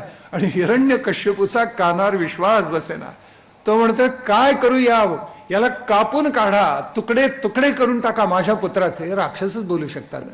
तुकडे तुकडे करून टाका, मारून टाका. मंत्र्यांनी सल्ला दिला की शुक्राचार्य आपले प्रधान गुरु बाहेर गेलेत, परत येईतोपर्यंत थांबा. थांबला हिरण्यकश्यपू काही काळ आणि तोपर्यंत या प्रल्हादानी आपल्या मित्रांना जो उपदेश केलाय, मित्रांबरोबर तो खेळ खेळायचा, त्याच्यामधलं एक वचन इतकं अलौकिक आहे की ज्या वेळेला मी वडिलांच्याकडून खरंच सांगतो आपल्याला समजावून घेतलं, माझं आयुष्य पालटलं. इतकंच सामर्थ्य त्या एका वचनामध्ये आहे. माझे वडील कीर्तन उत्कृष्ट करत असत, असं धबधबा असे कीर्तनामध्ये, किती सुभाषित, किती संत वचन, काय कावीत, कृतार्थ झाल्यासारखं, नावून निघाल्यासारखं व्हायचं. इतकं गोड कीर्तन करायचं. त्यांनी हे पहिल्यांदा वचन, ही प्रल्हादाची कथा कीर्तनात सांगत असताना सांगितलं तर काय गोड वचन. कौमार आचरेत प्राज्ञ धर्मान भागवता निह दुर्लभम मानुषम जन्म तदप्य ध्रुवम अर्थदम. आहा, इतकं गोड वचन आहे म्हणून सांगू. प्रल्हाद आपल्या मित्रांना म्हणतो, मित्रांनो सावधान होऊ नये का, परमार्थाच्या साधनेचा प्रारंभ बालपणापासून करावा, कुमार अवस्थेपासून करावा. असा प्रारंभ जे करतात त्यांचं जीवन कृतार्थ आणि धन्यच होतं. त्यांनाच आपण समाजातले महात्मे म्हणतो, त्यांनाच आपण समाजातले सत्पुरुष म्हणतो, त्यांनाच आपण समाजामधले संत आचार्य म्हणतो. आणि म्हणून तो सांगतोय मित्रांनो, हा भागवत धर्म इतका थोर आहे, त्याचं आचरण कौमार असतानाच तुम्ही प्रारंभ करा त्याचा, आणि त्याचा ठसा आपल्या मनचित्त बुद्धी अहंकार उमटवून घ्या. कृतार्थ व्हाल. का? दुर्लभम मानुषम जन्म. समर्थ रामदासांनी म्हटले खरंच की बहुत जन्मांचा सेवट नरदेह लाभे अवचट, येथे वर्थावे चोखट नीती न्याये. मनुष्य जन्म मिळालाय नीती न्यायानं, सत्कारणी लावा असं संत टाहो फोडून सांगत असतात. सर्व संतांनी सांगितलेलं आहे. धन्य धन्य हा नरदेहो, याची अपूर्वता पहा हो. नरदेह धन्य. विवेक, विचार, बुद्धी, धर्म, संस्कृती, वाङ्मय केवळ मानवी जन्मामध्ये शक्य आहे, अन्य केव्हाही हे शक्य नाही आहे. आणि म्हणून मानवी देह कृतार्थ आणि धन्य आहे. बरं तो कसा आहे? दुर्लभम म्हणून सांगितलेलं आहे. मग असं जर असेल तर त्यावेळेला वैचारिक आढळपद प्राप्त करा आणि बालपणापासून अभ्यासाला प्रारंभ करा. मुग्धस्य बाल्ये कौमारे क्रीडतो याति विंशतिः. त्यांनी सांगितलेलं आहे, जरया ग्रतदेहस्य ग्रस्तदेहस्य यात्यकल्पस्य विंशती. कुंभकर्णाला आपण हसतो की वर्षातले 6 महिने तो झोपायचा, पण तशी झोपणारी मंडळी आपल्याकडेही आहेत. त्याचं गणितच प्रल्हादांनी मांडून दाखवलेलं आहे. तो म्हणतो निम्म आयुष्य असं वायात जातं माणसाचं. लहानपणी खेळामध्ये वाया जातं, कारण खेळ अत्यंत प्रिय असतात. तरुणपणी अनेक रसांचा उपभोग घेण्यामध्ये जातं. वार्धक्यात देह जीर्ण. म्हणून मुकी अंगडी बालपणाची, रंगीत वसने तारुण्याची, जीर्ण शाल मग उरे शेवटी, लेणे वार्धक्याचे, एक धागा सुखाचा 100 धागे दुःखाचे. गदी माडगुळकरांनी यथार्थ म्हणून ठेवलेलं आहे. अशा याच्यामधून जाताना मग म्हणून कबीर सुद्धा म्हणतो, भजना विण सारे दिन गेले. बालपणा रमण्यात गमविला गेला असा, यौवनात धन सुखोपभोग प्रिय झाले, वार्धक्यामध्ये जीर्ण शाल घेऊन मी आता देहाची हिंडतोय, परमात्म्याचं नामस्मरण करायला मी विसरून गेलो. आणि म्हणून तो म्हणतोय एका एक एव परो ह्यात्मा भगवान ईश्वरो अव्यय. बस त्या नारायणाचं वासुदेवाचं त्याला आराध्य दैवत करा आणि मग धर्म अर्थ काम त्यातून तुम्हाला प्राप्त होतील. प्रल्हादाला हे सगळं ज्ञान अगोदरच प्राप्त झालेलं होतं. कोणाकडून? नारदांच्याकडून. गर्भामध्ये असताना ज्ञान प्राप्त झालं, ते बीज गर्भामध्ये पडलं आणि त्याचं वटवृक्ष झाला. भांगेमध्ये तुळस जन्माला यावी, चिखलामध्ये कमल उमलावं, तसा राक्षस कुळामध्ये प्रल्हाद जन्माला आला. चमत्कार घडून गेला. हिरण्यकश्यपूनी त्याच्या नानाविध प्रकार करून पाहिले. त्याला म्हणे उकळत्या तेलात टाकला, त्याला कडेलोट करून पाहिलं, त्याच्यावर शस्त्रांचे घाव घातले आणि शेवटपर्यंत प्रल्हाद कधीही मेला नाही. त्यामुळे हिरण्यकश्यपूचा संताप झाला आणि तो म्हणाला, ज्या वासुदेवाचं नारायणाचं नाव घेतोस तू कुठाय तेवढं मला सांग. तो इथे आहे तिथे आहे. प्रल्हाद हसला आणि तो म्हणतोय, अनंत ब्रह्मांड व्यापून माझा तो महाविष्णू पुन्हा दशांगुल उरलेला आहे. संतापला आणि त्याने विचारलं, सांग या राजसभेमध्ये तुझा महाविष्णू आहे का, या स्तंभामध्ये आहे का सांग. अशी संध्याकाळची वेळा होती आणि त्यांनी सांगितलेलं होतं दिवसा नाही न रात्री नाही. तेव्हा भगवंत म्हटले, संध्याकाळी मारतो तुला, ते मागितलेलं नाहीयेस. अशा संध्याकाळच्या वेळेला त्या स्तंभावर त्यांनी आघात केला, तो कडाडला आणि नरसिंह त्याच्यामधून प्रगट झाला. तो देवी नाही, दानवही नाही, मानव नाही, निम्म रूप आहे ते मृगेंद्राचं आहे, सिंहाचं रूप आहे, निम्म मानवाचं रूप आहे. असं धारण करून आतही नाही बाहेरही नाही, उमऱ्यावर त्यांनी त्याला आपल्या मांडीवर घेतला आणि नखाने त्याचं पोट विदीर्ण करून टाकलं, ज्याचा कोथळा बाहेर काढला, मारून टाकलंय त्याला. प्रल्हादानी महाविष्णूची जी स्तुती गायली ती इतकी अपूर्व आहे. सगुणावतार आपल्या सगळ्या धर्मसंस्कृतीचं वैभव आहे, त्याला कधी विसरू नका. एकापेक्षा एक असे उत्कृष्ट अवतार झाले, किंबहुना उत्क्रांतीवाद त्याच्यामध्ये तुम्ही पाहिलात तरी चालेल, काही हरकत नाही. पहिला मत्स्य अवतार आहे, केवळ पाण्यातला. मग कूर्म आहे, म्हणजे तो दोन्हीकडे पाण्यातही आहे आणि जमिनीवर आहे. मग वराह अवतार आहे, म्हणजे तो केवळ जमिनीवरचा आहे. मग नृसिंह अवतार आहे, म्हणजे तो अर्धा मृगेंद्र अर्धा मानव असा आहे. त्याच्यानंतर वामन आहे, म्हणजे छोटा आहे, चणीने अतिशय लहान आहे. त्याच्यानंतर परशुराम, पूर्ण शस्त्रशास्त्राचा समन्वय असलेला. त्यानंतर मर्यादा पुरुषोत्तम प्रभू रामचंद्र. आणि उद्यापासून ज्याची कथा आपण गाणार आहोत तो पूर्णावतार भगवान श्रीकृष्ण आठवा आहे. म्हणून देवकीचा आठवा ग देवकीचा आठवा, अशा पूर्वी भगिनी गाणं म्हणत असत. त्याला आठवा म्हणजे आठवण करा आणि तो आठवा आहे हेही विसरू नका, असं नित्य सांगत असत. किती सुंदर श्लेष काढलेले आहे त्याच्यामध्ये. तेव्हा इथे तात्पर्य असं की आपल्या भक्ताच्या रक्षणार्थ परमेश्वराने अवतार धारण केला आणि मारले. त्या हिरण्यकश्यपूचा वध नृसिंहानी केला आणि प्रल्हाद कृतार्थ होऊन गेला. जे महामानव, जे सज्जन, जे नागरिक उत्कट असे सद्गुण धारण करतात त्यांचं जीवनामध्ये कोट कल्याण होतं असं भागवतांनी सांगितले. आणि त्याच्यासाठी काही सद्गुण सांगितले. त्यातलं एक आहे सत्य. सत्य बोलावं ते ऋताधिष्ठित बोलावं बरं का. पुढे जर वेळ मिळाला आपल्याला कृष्णकथेमध्ये तर त्याचं एक उदाहरण, त्याचा उलगडा मी करणार आहे. आणि ते अश्वत्थामा हतहा. कारण तरुण विचारतात, पहा बरं भगवंतानीच खोटं बोलायला शिकवलं की, हत्तीला मारलं द्रोणांचा पुत्र मेला असं सांगायला सांगितलं, हे भगवंतच खोटं बोलले की. तसं खोटं नाही आहेत बोललेले. त्यांनी ऋताधिष्ठित सत्य कसं सांगितलं त्याचा उलगडा करूया. दुसरी आहे दया. पण दया तिचे नाव भूतांचे पालन आणि निर्दळन कंटकांचे, असं दयेचं दुहेरी रूप लक्षात ठेवायचं. तिसरी गोष्ट म्हणजे तपश्चर्या. तपश्चर्या म्हणजे लोकांना असं वाटतं एका जागी मांडी घालून बसायचं आणि डोळे मिटून बसायचं, असं नाहीये. तप म्हणजे 12 वर्ष. 12 वर्षे एक सात्विक संकल्पना आपल्या मनामध्ये घ्यायची. आपली बुद्धी, आपलं सगळं जे चांगलं सद्गुणांचं वलय आहे त्याच्या भोवती बांधत जायचं आणि तसं आचरण करायचं. 12 वर्ष तेच आचरायचं, तीच तपश्चर्या. त्याचं किती गोमटं फळ मिळतं बघा, आपण करूनच बघा. त्याच्या पुढे पावित्र्य म्हणजे शुचिता, अंतर्बाह्य शुचिता. त्यानंतर आहे सहनशीलता. हिंदूंना सांगायला नको म्हणा, सहिष्णुता किती धारण करावी, म्हणजे त्यालाही काय काय पराकोटीची झाली ना. सद्गुण सुद्धा पार टोकाला गेला तर दुर्गुण होता ना. शेवटी सद्गुण धारण करायला सुद्धा एक मर्यादा असते की नाही.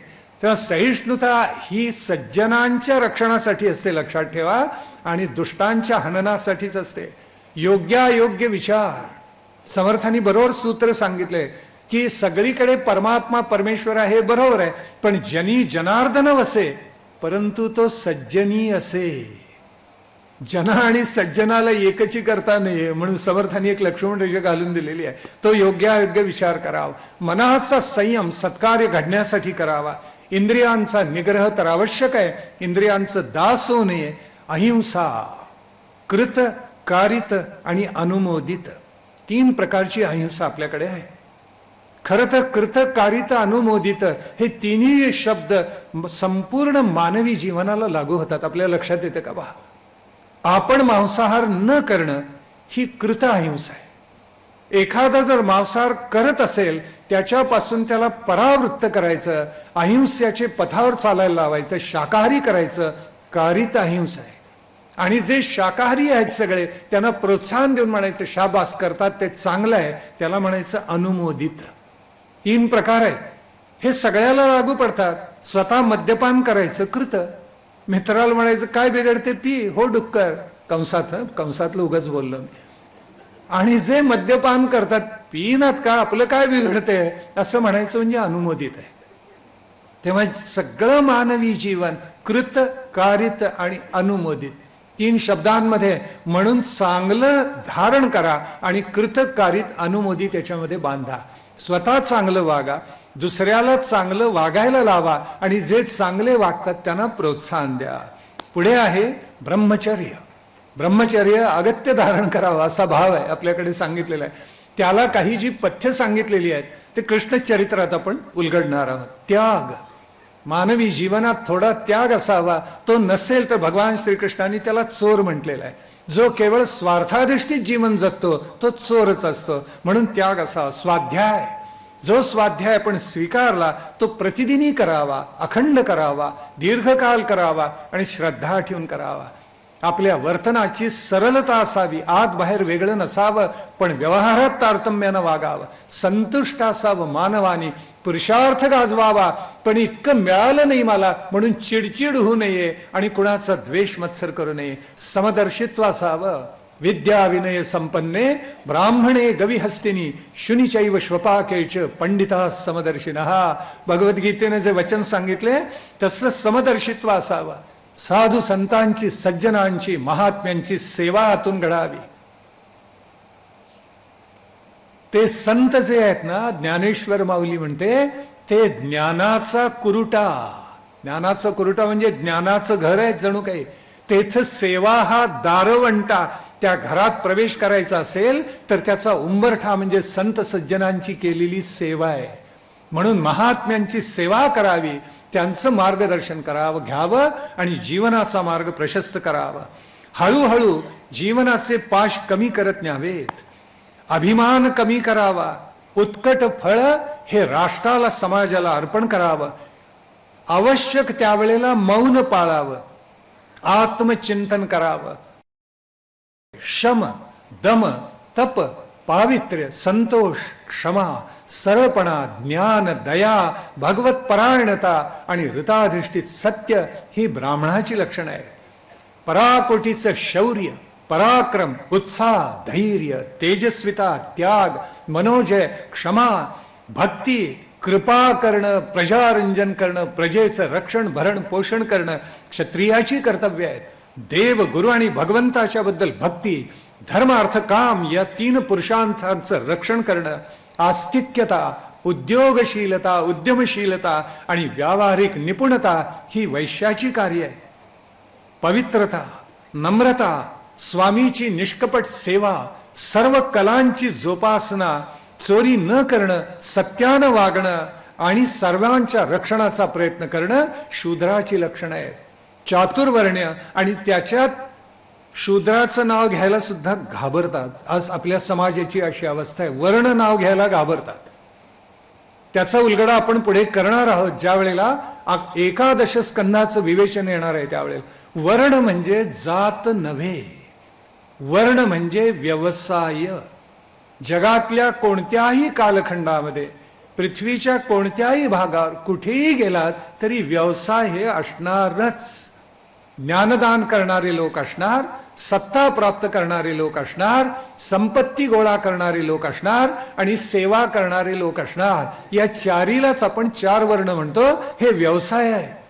व्यवसाय म्हणजे जात नव्हे, वर्ण म्हणजे व्यवसाय. ज्याला तुम्ही सत्पात्र आहात त्याप्रमाणे उन्नत व्हा आणि तो व्यवसाय स्वीकारा. म्हणून तर भगवंतानी चातुर्वर्ण्यम मया सृष्टम गुणकर्म विभागशः, जातीवर आधारित म्हटलेलं नाहीये. गुण आणि कर्मावर वर्ण अवलंबून आहेत. दोन भावांची गोष्ट सांगतात आपल्याकडे की ज्याचा त्याचा जसा तसा स्वभाव असतो त्याप्रमाणे वर्ण म्हणजे व्यवसाय निवडावा. सख्खी भावंड होती जुळी आणि इतकी सारखी दिसायची की आई वडिलांचंही गोंधळ व्हायचं काही वेळ. एक झाला शिक्षक आणि दुसरा सैनिक झाला. मग दोघांना एकदा सुट्टीमध्ये भेटल्यानंतर असं वाटलं की आपला व्यवसाय बदलावा.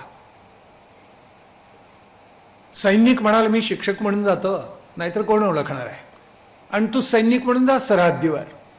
दोघांनी आपल्या व्यवसायात बदल केला. आता हा जो सैनिक शाळेमध्ये आला तो 35 मिनिटं एकच करायचा मुलांसाठी, stand up sit down, stand up sit down, याच्या पलीकडे काही नाही. 35 मिनिटं हेच चालायचं प्रत्येक तासाला. आणि हा जो शिक्षक गेला होता सरहद्दीवर, गोळी झाड म्हटल्यावर तो म्हणायचा झाडू नका हो, गोळी लागली की रक्त निघतं, वेदना होतात, मारू नका हो, असं बोलायला लागला तो. पहा बरं मी काय म्हणतो, आपल्या लक्षात असेल त्या त्या व्यवसायाची पात्रता प्राप्त केल्याशिवाय तो व्यवसाय कधी करू नये.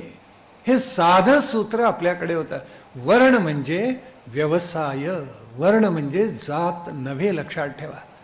आमच्या राष्ट्रामधली जी सगळी शिल्पकला आहे ती शूद्रांनी जपली आहे.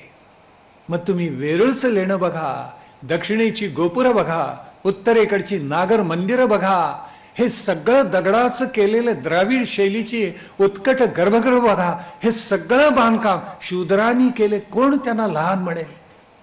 आज असं तेन काशीची दक्षिण काशीची गोपुर, विल्लीपुत्तरचं गोपूर बघताना वर पाहिलं तर डोक्यावरची टोपी खाली पडावी इतकी भव्य प्रासाद तुल्य गोपुरं बांधलेली आहेत, सगळी शूद्रांनी बांधलेली आहेत. त्यांना दंडवत आहे साक्षात, कोण त्यांना हलकं म्हणेल? म्हणून आपल्याकडे परंपरा आहे, अनंत उल्लेख आहेत. रामायण काढा, महाभारत. राजा दशरथ तर त्यांनी सांगितले सुमंताला, जा ब्राह्मण क्षत्रिय वैश्य शूद्र सगळ्यांना साष्टांग प्रणिपात करून यज्ञस्थळी घेऊन ये. तो असं नाही आहे म्हणालेला फक्त ब्राह्मणांना दंडवत घालून घेऊन ये, शूद्रांनाही साष्टांग दंडवत घालून घेऊन ये. 4 स्तंभावर त्या चतुष्कावर हिंदू धर्माची उभारणी केलेली आहे. वर्ण म्हणजे व्यवसाय, लक्षात घ्या. आता पतिव्रतेचं पुढे लक्षण सांगितले, जे मिळेल त्यात संतुष्ट असावं, वस्तूचा लोभ धरू नये, कार्यामध्ये चातुर्य असावं, धर्मानुसार वागावं, सत्य बोलावं, प्रिय बोलावं, कर्तव्यात तत्पर असावं, पतीची साथ नित्य द्यावी आणि पतीचा सहवास त्या स्त्रीनं धन्य करून टाकावं. पातिव्रत्य असावं पण ते अग्निदिव्य परीक्षेला कधी लागू नये, एवढीच आपण प्रार्थना करायची. पतिव्रतेच्या वाट्याला व्यसनी पती कधी येऊ नये, एवढी प्रार्थना. म्हणून तर विवाहाची लक्षणं तेवढ्यासाठी मी परवा दिवशी सांगितली.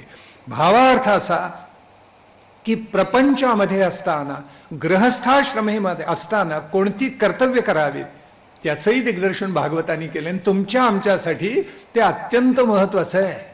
भागवत सांगतं की प्रपंचात असा कर्तव्य करा पण आसक्त होऊ नका. भूतदया असावी, यज्ञ करावेत, ऋण फेडावेत, देव ऋण, पितृऋण, ऋषी ऋण आणि समाज ऋण, 4 ऋण आहेत आपल्याकडे दिलेली आणि ती फेडावीतच आग्रहाने सांगितलेलं आहे. त्याच्याशिवाय मानवी जीवनाला कृतार्थता नाही. म्हणून तैत्तिरीय उपनिषदामध्ये जो उपदेश केलाय ना तो सर्वार्थाने सत्य आहे. सत्यम वद धर्मम चर स्वाध्याय प्रवचनाभ्याम मा प्रमदितव्यम. काय उत्कट सांगितले. धर्मानं चाल, सत्य बोल, स्वाध्याय करायला कधीही विसरू नको, प्रवचनानी श्रवण कर, अंतःकरण शुद्ध करून टाक. श्रियादेयम भियादेयम रियादेयम, काय उत्कट सांगितले. मातृदेवो भव, पितृदेवो भव, आचार्य देवो भव, अतिथी देवो भव. अनेक विद्यापीठांमध्ये स्नातकांच्यासाठी आज हे सांगितलं जातं. तैत्तिरीय उपनिषदामधलं जसंच्या तसं वाचून दाखवतात. इतकं ते उत्कट आणि भव्य आहे. शुकाचार्य परीक्षिताला सांगतात, धर्माचे 5 शत्रू असतात, राजा सावधान, सावध चित्ताना ऐक. त्यातला एक असा असतो की त्याच्या मनामध्ये धर्मबुद्धी नसते. धर्माला तो अनंत नावं ठेवत असतो, त्याला म्हणतात विधर्मी. तो धर्माला कधीही आपल्या शिरोधार्य करत नाही, उलटी नावं ठेवतो, निंदा करत असतो. दुसरा असा असतो की धर्म काय, मी सांगतो तोच धर्म, असं तो म्हणत असतो. म्हणजे आपल्या अगोदरचे सगळे पूर्वज गेले, त्यांच्यापेक्षा मी शहाणा आहे असं म्हणून वावरत असतो, त्याला म्हणायचं परधर्मी. तिसरा जो उल्लेख केला नास्तिक, पाखंडी, त्यांना उपधर्म म्हणतात. आणि आपल्या वर्णाश्रमाची रचना केली ती मोडून तोडून टाकणारे आभासी असतात. आणि 5वे जे वास्तव इतिहासातलं आहे ते विकृत करून मांडतात, त्याला छल म्हणतात. 5 प्रकार आहेत. विधर्मी, परधर्मी आहेत, पाखंडी किंवा उपधर्मी आहेत, आभास निर्माण करणारे आहेत आणि छलक. हे 5 धर्माचे शत्रू आहेत, जे आहेत ते न सांगता. आता एक साधं उदाहरण बघा. महाभारतामध्ये कर्ण आणि अर्जुन यांचं 6 वेळेला मोठं युद्ध झाले आणि प्रत्येक वेळेला अर्जुनाने कर्णाचा पराभव केला असं महाभारत सांगतं. तरी कादंबरीकार असं लिहितात की कर्ण म्हणजे पुण्यात्मा होता. सगळ्यात जास्ती अपमान द्रौपदीचा त्या अतिशय भयानक प्रसंगामध्ये कुणी केला असेल आणि तिला वेश्या असं जर कुणी संबोधलं असेल तर ते कर्णाने संबोधलेलं आहे. वनामध्ये द्रौपदी कृष्णाला म्हणाली की ज्या वेळेला माझ्यावर असा भयंकर प्रसंग ओढवला त्यावेळेला भीष्मादी ज्येष्ठ मंडळी रडली, पण सर्वाधिक विकृत आनंद कोणाला झाला असेल तर कर्णाला झाला. ती सांगते कृष्णाला. इतकं भयंकर तो वागलेला आहे. पहिल्यांदा द्रुपदाला जिंकायला द्रोणानी सगळ्यांना सांगितलं, त्यावेळे कौरव घाईघाईने गेले आणि पराभूत झाले. कर्ण पराभूताना झाल्याबरोबर अर्जुनानी द्रुपदाला सहज पराभूत केलं. म्हणजे जो द्रुपद कर्णाला सहज पराभूत करतो त्याला अर्जुनानी सहज पराभूत केलं. पहिला प्रसंग. आपल्याकडे चुकीची समजूत आहे की मी सूतपुत्राला वरणार नाही असं द्रौपदी म्हणाली. धादांत खोट आहे. महाभारतामध्ये शुद्ध प्रतीमध्ये असं कुठेही नाही. उलटे 178 179 जो अध्याय आहे त्याच्यामध्ये स्पष्ट वर्णन आहे की कर्णाने धनुष्याला बाण लावले पण त्याला मत्स्यभेद करता आला नाही, त्याचे बाण वाया गेले. द्रौपदीचं स्वयंवरच जिथे मांडलेलं होतं तिला स्वातंत्र्य नव्हतंच. जो पण जिंकेल त्याच्या गळ्यामध्ये माळ घालायची एवढंच होतं. ज्यानी पण जिंकला तो अर्जुन आहे हे तरी तिला कुठं माहिती होतं. हा कोणीतरी दरिद्र ब्राह्मण आहे हीच तिची समजूत होती. कारण ब्राह्मण रूपामध्ये पांडव आलेले होते. तेव्हा एका दरिद्री ब्राह्मणाने हा पण जिंकला म्हणून तिनं त्याच्या गळ्यात माळ घातली. तिला स्वातंत्र्यच नव्हतं. अशा अर्थाने की तिचं स्वयंवर आहे, पण जिंकणारा त्याच्या गळ्यात माळ घालायची. कर्णाने बाण टाकले पण त्याला मत्स्यभेद करता आलं नाही. सत्य आहे. तो लीलया अर्जुनाने केला मत्स्यभेद आणि द्रौपदीला त्यांनी जिंकली. त्यावेळेला सगळे कौरव आणि इतर राजे तुटून पडले. ते त्यावेळेला भीम अर्जुन दोघांनी मिळून सगळ्यांना चोपून काढले असं महाभारत सांगतं. कर्णाला 2 वेळेला अर्जुनाने तिथे पराभूत केलेला आहे. घोष यात्रेचा प्रसंग घ्या. तिथे चित्ररथ गंधर्वांनी दुर्योधन कर्णाला पराभूत केलं. त्या चित्ररथाला अर्जुनाने सहज जिंकलं युद्धामध्ये. कोण पराक्रमी आहे. उत्तर गोघरण प्रसंगामध्ये एकट्या अर्जुनाने कर्णाचा पाडाव केला. सगळ्यांचा द्रोण असोत, कृपा असोत, भीष्म असोत, संमोहन अस्त्र टाकलं आणि सगळ्यांना पराभूत केलेलं आहे. भीष्म कर्णाला म्हणाले, अरे कशाला गप्पा मारतोस, तो अर्जुन महारथी आहे तू अर्धरथी आहेस. त्यावेळी इतका संताप झाला था कर्णाचा. का खोटं लिहिता तुम्ही. जो इतिहास जसा घडला तसा महर्षी व्यासांनी ग्रथित केलेला आहे त्या इतिहासावर आधारित काही बोलाल की नाही. पण जे प्रस्थापित आहे त्याच्या विरुद्ध लिहिलं की राज्य सरकार केंद्र सरकारचे पुरस्कार फार पटकन मिळतात. ताई क्षमा करा, रामावर कादंबरी लिहिली तर कळतं आम्हाला, पण रावण आणि दुर्योधन पुण्यात्मा होते अशा त्यांच्यावरच्या 1000 पानांच्या कादंबऱ्या प्रकाशित झाले. या दुर्दैवाला काय म्हणायचं? याला म्हणायचं छलकपट, याला म्हणायचं आभास. आणि म्हणून सांगितलेलं आहे की मानवानी या धर्माच्या 5 शत्रूपासून अत्यंत सावधान असलं पाहिजे. हा 7वा स्कंध अत्यंत गोड आहे आणि शुकाचार्यांनी त्याच्यामध्ये तुम्हाला उपयुक्त पडतील असे कोणते सद्गुण धारण करावेत याचं विवेचन केलेलं आहे. 8व्या स्कंधामध्ये शुकाचार्य या परीक्षित राजाला सांगतात, ते मन्वंतर सांगतात. 24 अध्याय 933 श्लोक संख्या असलेला विस्तीर्ण पसरट असा हा मोठा स्कंध आहे. पण त्याच्यामध्ये मन्वंतर अर्थात कालगणना सांगितलेली आहे. मी त्याचं एक स्मरण देऊ का आपल्याला फक्त? पण इंदोरकर हुशार आहेत, त्यांच्या लक्षात असणार. फार तर पुन्हा एकदा मनातला भाव जागवतो. आपलं 1 वर्ष, बाकी मागचा तर सोडून द्या, कधीही सांगू. 2 परमाणू म्हणजे 1 अणू, तिथपासून सांगू का? 3 अणू म्हणजे 1 त्रसरेणू, या क्रमाने येत येत आपण मानवाचं 1 वर्ष म्हणजे 365 दिवस, मानवाचं 1 वर्ष म्हणजे देवांचा 1 दिवस, मानवाची 360 वर्ष म्हणजे देवांचं 1 वर्ष, कृतयुग 4800 वर्ष, त्रेतायुग 3600 वर्ष, द्वापरयुग 2400 वर्ष आणि कलियुग 1200 वर्ष मानवी. बरं का, म्हणजे 12,000 वर्ष होतात मानवी, गुणिले देवांची 360 वर्ष. कारण आपली 360 वर्ष म्हणजे त्यांचं 1 वर्ष होतं. तेव्हा 12,000 वर्ष म्हणजे किती देवांची, ती काढण्यासाठी 12,000 गुणिले 360 आणि चतुर्युग मिळून 1000 दिव्य वर्ष झाली की ब्रह्मदेवाचा 1 दिवस होतो. म्हणून 12,000 गुणिले 360 गुणिले 1000 म्हणजे 4 अब्ज 32 कोटी वर्ष होतात.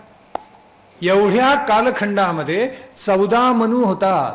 म्हणजे एका मनूचा कालखंड 30,85,71,000 वर काही वर्ष इतका होतो. असे 14 मनू आपल्याकडे होतात. स्वयंभून स्वारोचिष आहे, उत्तम आहे, तामस आहे, शेवटी आता 7वा वैवस्वत मनू चाललेला आहे. तुम्हाला आम्हा सगळ्यांना माहिती आहे. ते मन्वंतर याचा अर्थच असा की आपली जी कालगणना आहे त्यातले टप्पे आहेत आणि ते सुदीर्घ टप्पे आहेत. 1 युग जातं आणि दुसरे येतं, त्याच्या मधल्या कालाला संमिश्र काल किंवा संधी काल म्हणतात.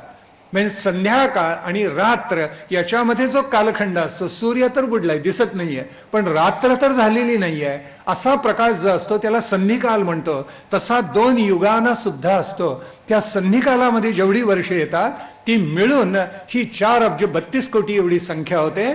त्याला दिवस रात्र जर पूर्ण करायचं असेल तर पुन्हा 2 गुणायचं, म्हणजे ब्रह्मदेवाचा 1 दिवस 1 रात्र म्हणजे 8 अब्ज 64 कोटी वर्ष. त्यालाच कल्प असं आपल्याकडे नाव आहे. आणि ज्ञानेश्वर माऊलींनी म्हटलेलं आहे, आम्ही बहुकल्प तप केलं. आपल्या लक्षात येते का? 8 अब्ज 64 कोटी वर्षाला 1 कल्प म्हणतात. असं बहुकल्प आम्ही तप केलं असं ज्ञानेश्वर माऊली म्हणते. मग तुम्ही आम्ही किती तप करावं असा विचार करा ना आपल्या मनाशी. एवढं मिळालं तर आपण हुशारून जातो. ज्ञानेश्वर माऊलीची बालपणीच सर्वज्ञता घेऊन जन्माला आलेली आहे. 15 वर्षाच्या लेकराला सगळे संत माऊली माऊली म्हणून दंडवत घालतात. ती माऊली म्हणते बहुकल्प आम्ही तप केलं आणि मग निवृत्तीनाथांसारखा सद्गुरू आम्हाला प्राप्त झाला. इथे भावार्थ असा की हा कालाचा सारीपाठ मांडलेला आहे आपल्या पुराणाने आणि तो इतका अद्भुत आहे, किती अभ्यास करावा तेवढं थोडं आहे. अशा वेळेला महाविष्णूंनी नानाविध प्रकारचे अवतार धारण करून अनेकांना वाचवलेलं आहे. 5वा रैवत नावाचा मनू आला, 6वा चाक्षुष आला आणि आता वैवस्वत 7वा मनू चाललाय आणि 7 पुन्हा येणार आहेत. ते झालं की ब्रह्मदेवाचा 1 दिवस रात्र 1 कल्प पूर्ण होईल. त्याच्यानंतर प्रलय होऊन सगळी सृष्टी नाहीशी होईल. 2012ची भीती बाळगू नका, पुन्हा पुन्हा सांगतोय. उगाच लोकांना चिंता वाटते, काय होईल का, बॉम्ब पडेल का, तसं होईल काही सांगता येत नाही. इंदूरवर पडणार नाही, काळजीच करू नका, अजिबात नाही, सुरक्षित एकदम. महाविष्णूंनी या प्रदीर्घ कालखंडामध्ये नानाविध अवतार धारण केले आणि जसं मानवांना तारलं तसं त्यांनी पशु पक्ष्यांनाही तारलेलं आहे. किती गोडवा आहे त्याच्यामध्ये, फार सुंदर आहे. गजेंद्र मोक्षाची कथा म्हणून तर 8व्या स्कंधामध्ये आलेली आहे. हा जो गजेंद्र होता तो त्रिकुट पर्वतावर होता आणि भौतिक क्षीरसागराचं वेढा आहे असं वर्णन आहे. आणि तिथे तो क्रीडा करत असे. पूर्वजन्मीचा तो पांड्य देशाचा इंद्रद्युम्न नावाचा राजा होता. त्याला अगस्त्य ऋषींचा शाप मिळाला म्हणून तो हत्तीच्या जन्माला गेला, गजेंद्र झाला. आणि एकदा पाण्यामध्ये जलक्रीडा करत असताना त्याचा पाय नक्र हुहू नावाचा गंधर्व, त्यालाही शाप होता आणि तो मगर झालेला होता, त्यांनी पकडला. आपली सुटका होत नाही हे लक्षात आल्यानंतर त्या गजेंद्राने त्या सरोवरामधले कमळ आपल्या शुंडेनं काढलं आणि मग काय केलं, ते उंच धरून त्यांनी महाविष्णूची प्रार्थना केली. म्हणून आपल्याकडे एक श्लोक येतो बघा, नसे ठावा ब्रह्मा न शिव अथवा श्रीपती हरी, हरी जो काळा ते उचलुनी कृपा सिंधुल हरी, हरी वाटे काळा करिस विपती मृत्यू भुजगा, जगाचा जो ऐसा धनी कवण तो पाव मजगा. असे एक सुंदर वचन आपल्याकडे. हीच प्रार्थना त्यांनी केली आणि भगवान महाविष्णू त्याला पावला असं वर्णन आहे. म्हणून त्यातून हे सिद्ध होतं की भगवंताची आरती गायला उशीर करू नये, संकट पावल्यावर आरती करू नये, अगोदरच करावी. म्हणजे न बोलावता सुद्धा परमात्मा आपल्या संकटकाळी धावून येतो. म्हणून संस्कृत भाषेत एक सुंदर सुभाषित आहे, रात्रिर्गमिष्यति भविष्यति सुप्रभातम भास्वानुदेश्यति हसिष्यति पंकजश्री इत्थम विचिंतयते कोशगते द्विरेफे हा हंत हंत नलिनीम गज उज्जहार. म्हणून मानवानी नेहमी जागरूक असावं. आपल्या मानवी जीवनामधला एक क्षण सुद्धा त्यांनी कधीही वाया दवडू नये. या सगळ्या कालखंडामध्ये गजेंद्र मोक्ष झाला. या कालखंडामध्ये देव दानवांचं युद्ध चालू होतं. देव सद्गुणांचं प्रतीक आहे, दानव दुर्गुणांचं प्रतीक आहे. देव दैवी संपत्तीचं प्रतीक आहे, दानव आसुरी संपत्तीचं प्रतीक आहे.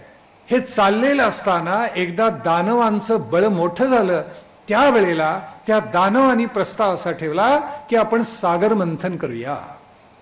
तर सागर मंथनाची कल्पना देवाना मानवेना, त्या बृहस्पतींनी सांगितलं, देवानो आत्ता तुम्हाला प्रतिकूल कालखंड आहे.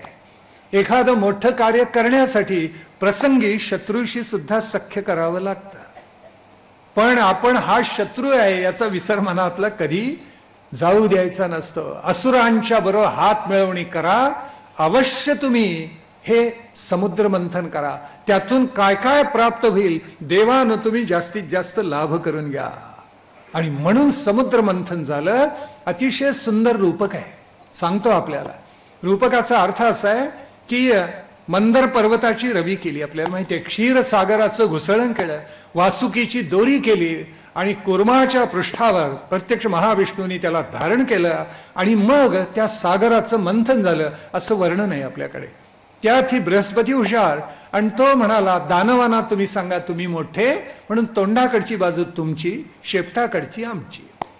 तेव्हा ते तयार झाले. त्यांच्या लक्षात आलं नाही हे घुसळण करताना त्या वासुकीच्या तोंडातून विष बाहेर पडणार आहे, ते आपल्यालाच बाधेल आणि देव शेपटीकडे सुरक्षित राहतील. पण त्यांनी मान्यता दिली आणि मग त्यातून क्रमशः जे प्रगट झालं ते भयंकर होतं. त्याचा अर्थ असा आहे की संपूर्ण संस्कृतीचं मंथन केलेलं आहे आणि त्याच्यातून मग जी 14 रत्न बाहेर पडली ती योग्य ठिकाणी त्याचा विस्तारपूर्वक त्याच्या स्वाधीन केली गेली. त्या संस्कृतीचं हे मंथन आहे.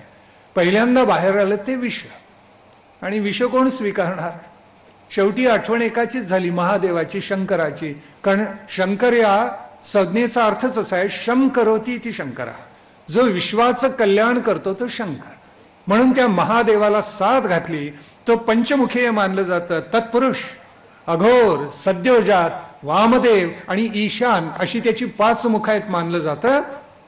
शंकर प्रसन्न झाले आणि त्यांनी त्या हलाहलाचं प्राशन केलं. पुढे त्या मंथनातून कामधेनू निघाली, ती ऋषींना दिली. उच्चैश्रवा घोडा निघाला, अलौकिक अश्व तो बळीराजाला दिला. ऐरावत निघाला, तो इंद्राला दिला. कौस्तुभ निघाला, तो विष्णूला सादर केला गेला. पारिजातकाचा वृक्ष निघाला, तो देवानी घेतला, स्वर्गामध्ये त्याचं रोपण केलं.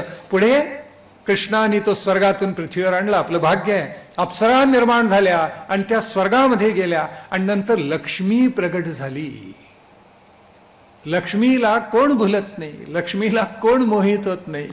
सगळेच लक्ष्मीवर भाळले आणि तू आमच्याशी विवाह कर असं म्हणायला लागले. त्यावेळी लक्ष्मीनी भागवतामध्ये वर्णन आहे, थोडक्यात ती कुणाला वरते लक्षात घ्या. फार सुंदर वर्णन आहे भागवतामध्ये. लक्ष्मी चंचल असते असं आपल्याकडे म्हटलं जातं.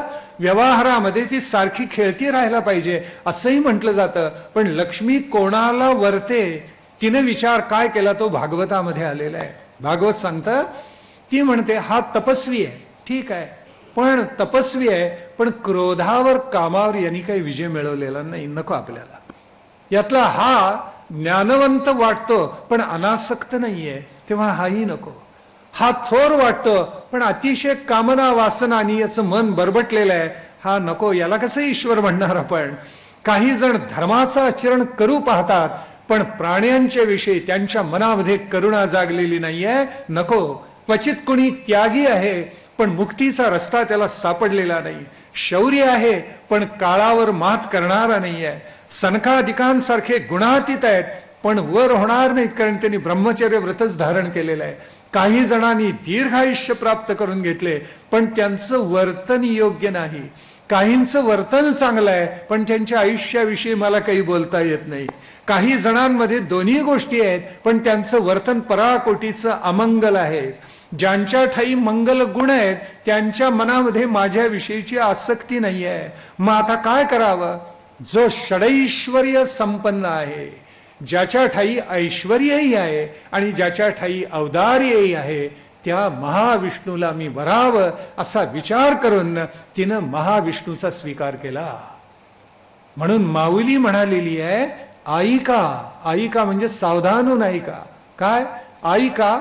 यश श्री औदार्य ज्ञान वैराग्य ऐश्वर्य हे साही गुणवर्य वसती जेथ म्हणून तो भगवंत. भगवंत कुणाला म्हणायचं त्याची व्याख्याच करून टाकलेली आहे. काही जणांच्या जवळ ऐश्वर्य असतं पण औदार्य नसतं.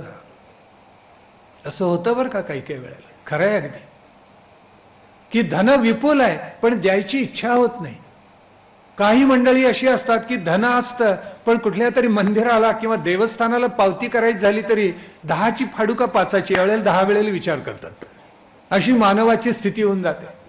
ऐश्वर्यही आहे आणि तेवढंच औदार्य आहे. मोठं बरं पोयासाठी दिली का सुवर्ण नगरी कुणी, सुदाम्याला सोन्याची नगरी करून दिली आपल्या मित्राला. असं औदार्य कोणाच्या ठाई आहे. म्हणून असं विलक्षण औदार्य, एकीकडे ऐश्वर्यही आहे एकीकडे औदार्य आहे. दोन्ही टोकाचे सद्गुण ज्यांनी धारण केलेले आहेत त्या महाविष्णूला मी वरते असा भाव लक्ष्मीच्या मनामध्ये जागला आणि तिनं त्या महाविष्णूला वरलेला आहे. पहा हे खरंच आहे की नाही. दोन्ही टोकाचे सद्गुण या परोत्कर्ष पावलेले परमात्म्यामध्ये, परब्रह्मामध्ये, या ईश्वरामध्ये, महाविष्णूमध्ये तुम्हा आम्हाला पाहायला मिळतात. आईका यशश्री औदार्य ज्ञान वैराग्य ऐश्वर्य हे साही गुणवर्य. यशकीर्ती आहे पण तेवढाच वितरागी आहे महाविष्णू. म्हणून तर तो जलामध्ये आहे. जलामध्ये कमळ असतं, कमलपत्र तसं आहे, त्याला पाण्याचा स्पर्श नाही. शेषशाही आहे पण तरी सुद्धा त्या महासागरामध्ये असून सर्वापासून अलिप्त आहे. सगळ्यात आहे पण कशातच नाही, कशातच नाही पण सगळ्यात आहे. महाविष्णूचं असं अलौकिकत्व ध्यानात घेतलं आणि ते ध्यानामध्ये घेऊन नंतरच महालक्ष्मीनी त्या महाविष्णूला वरलेलं आहे असं भागवत सांगतं. आपण जर त्या महाविष्णूचे परमेश्वराचे अंश असू, बघा सावधान होऊन ऐका, आपण त्या परमेश्वराचे अंश असू तर त्या परमेश्वरामध्ये सगळे सद्गुण पूर्णांशाने जर असले तर आपल्यात 2-4-5% तरी असायला हरकत नाही ना. तरच परमेश्वराचा अंश आपल्याला म्हणता येईल, नाहीतर कसं काय म्हणता येईल. तेव्हा यश श्री औदार्य ज्ञान वैराग्य ऐश्वर्य हे सगळं अंशतः तुम्हा आम्हाला सुद्धा धारण करताच आलं पाहिजे. भगवान श्रीकृष्ण असे होते, सोन्याच्या द्वारकेत पण कशातही रमले नाहीत. सगळ्यात आहेत पण कशात नाहीत, कशात नाहीत. श्रीकृष्णा वाचून पानच हलायचं नाही, कोणाचंच नाही. विलक्षण आहे. आणि म्हणून अशा त्या महाविष्णूला तिनं वरलं. पुढे सुरा त्या समुद्र मंथनातून निघाली आणि दैत्यांना अत्यंत प्रिय झाली. मग आता सध्या मद्यपान करतात ते कोण, असा विचार करायचा आपण सगळ्यांनी. पण त्याला आज आपल्या समाजात प्रतिष्ठा आहे, हे काय भयावह आहे. लिओ टॉल्स्टॉयचीच एक कथा आहे, काल एक सांगितली, आजही सांगतो आपल्याला. फार सुंदर कथा आहे. सैतान त्यांनी एका भूताला पकडलं आणि तो म्हणाला, या खेड्यामध्ये जा. ते खेड्यामधली माणसं काही व्यसनी आहेत, पण तिथे एक चांगला शेतकरी राहतो, चांगला आहे स्वभाव, त्याला बिघडवून दाखव, नाही तर तुला मारीन. आता भूताला काय मारणार, पण सैतानाने धमकी दिली. तेव्हा हे भूत त्या शेतकऱ्याच्याकडे गेले आणि शेतकऱ्याला त्यांनी काय म्हणावं पहा बरं. तो शेतकऱ्याला म्हणतोय की हे बघ, या वर्षी अफाट पाऊस पडणार आहे, सगळ्यांची शेती खलासून जाणार, मला माहिती आहे. तू काय कर, डोंगर उतारावर शेती कर, फक्त तुझी शेती वाचेल. शेतकऱ्याला वाटलं चला सांगतोय तर करून तरी बघूया, नाहीतर किती पोटाला धान्य लागतं. आणि गंमत अशी झाली की सगळ्यांची शेती मेली, प्रचंड वर्षा होऊन, आणि शेतकऱ्याचं धान्य त्या प्रचंड आलं, खूप राहिलं. व्यापार त्याचा वाढला आणि प्रचंड धन हातामध्ये आलं. पुढल्या वर्षी त्यांनी सांगितलं, हे बघ दुष्काळ आहे, यावर्षी जिथे दलदल आहे तिथे शेती कर. खरंच दुष्काळ पडला, बाकीचे शेतकरी मेले, याचं उदंड पीक आलं आणि हातामध्ये इतका पैसा आला. आता काय करायचं. त्यावेळेला भूतानी एक सोंगटी पटकन पुढे सरकवली. तो म्हणाला, आता असं कर, तू सगळ्या तुझ्या मित्रांना बोल, मेजवानी दे ना सगळ्यांना एक छानपैकी. आणि त्याला पटलं ते. तो म्हणाला, मी असंच करतो. आणि त्यांनी सगळ्या आपल्या मित्रांना बोलवलं आणि मग मांसाहार केला आणि वोडका नावाची दारू सगळेजण प्यायले, एकमेकाला शिव्या घालायला लागले, माणसाची डुकरं झाली, बाहेरच्या चिखलामध्ये लोळायला लागले. आणि भूतानी सैतानाला बोलवलं आणि सांगितलं, हे बघा, माणसाचं मी जनावर कसं केलेलं आहे. दारूच्या गुत्त्यात आत जाणारी माणसं असतात, बाहेर येताना पशु होऊन येतात. आपल्या धर्मशास्त्रांनी सांगितले, हिंसा करू नका, चोरी करू नका, व्यभिचार करू नका, मद्यपान करू नका, मांसाहार करू नका, धूम्रपान करू नका, महापापायत करू नका.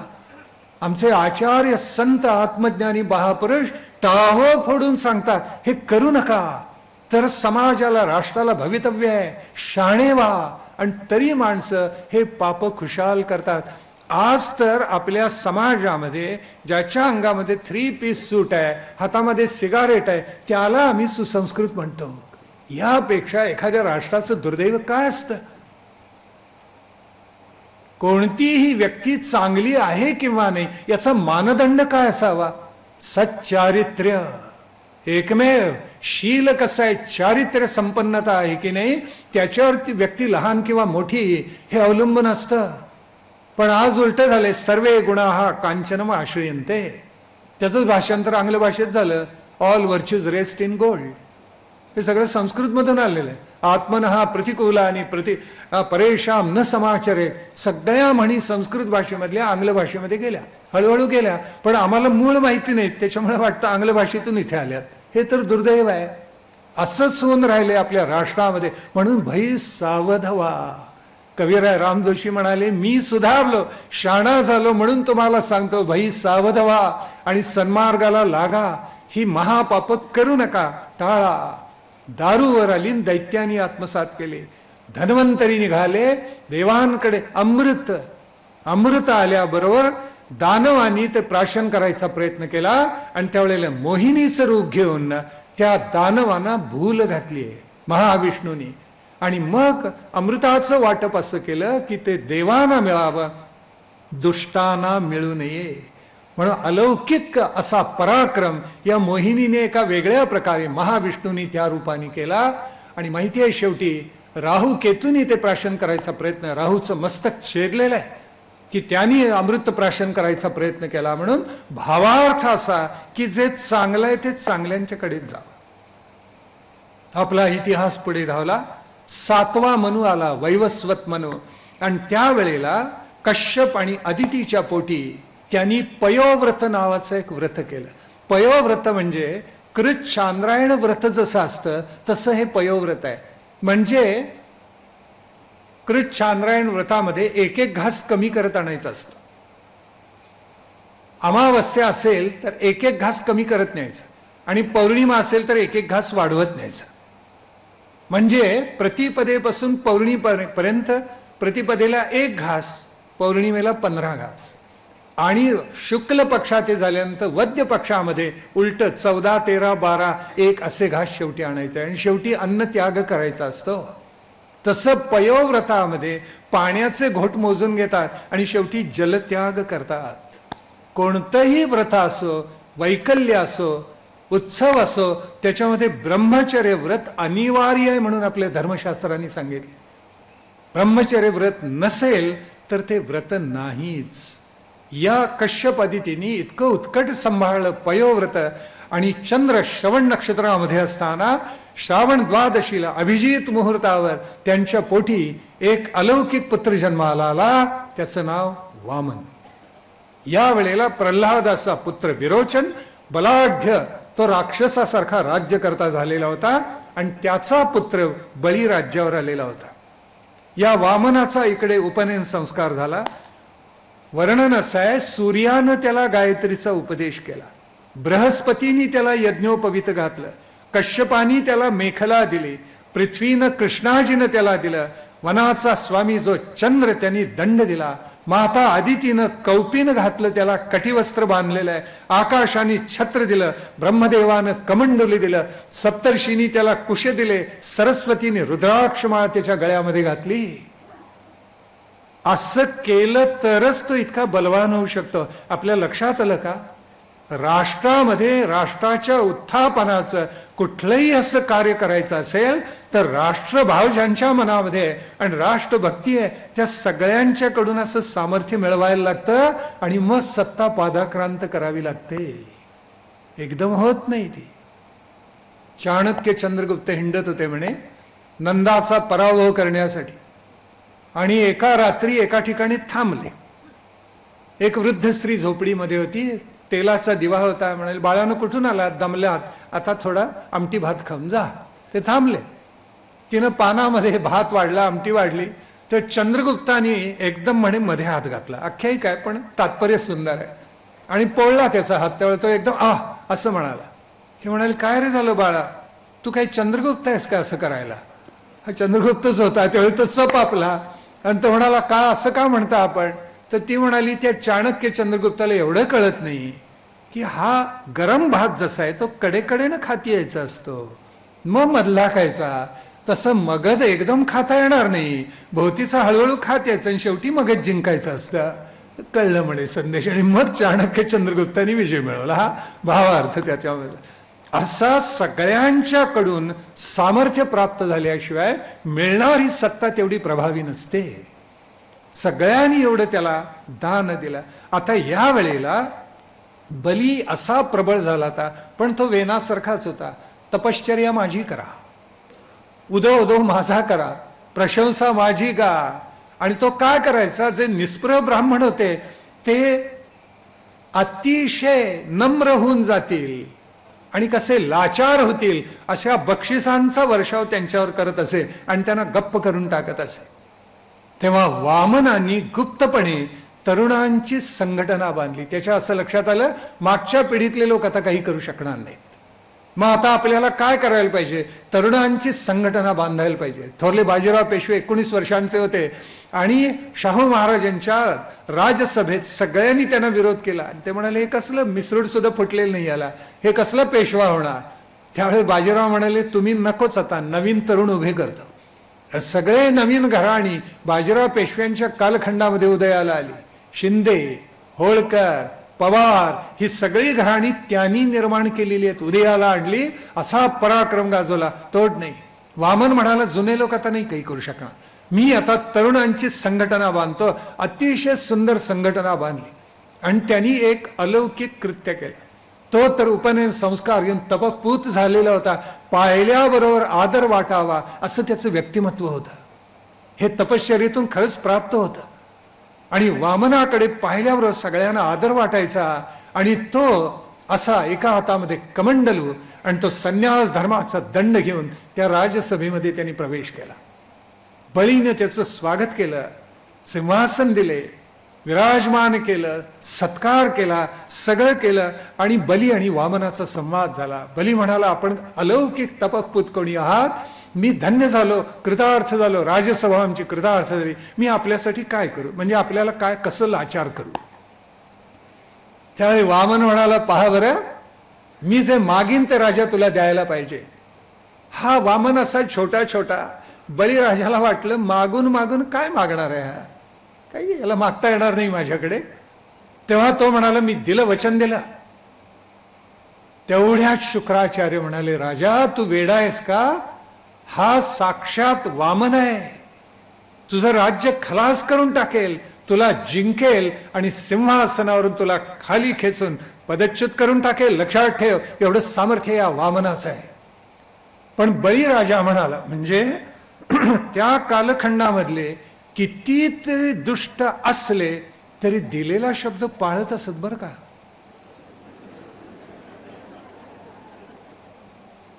आता कॅमेऱ्यात पकडलं ना तरी म्हणतात त्यावेळी मी तसं बोललोच नव्हतं.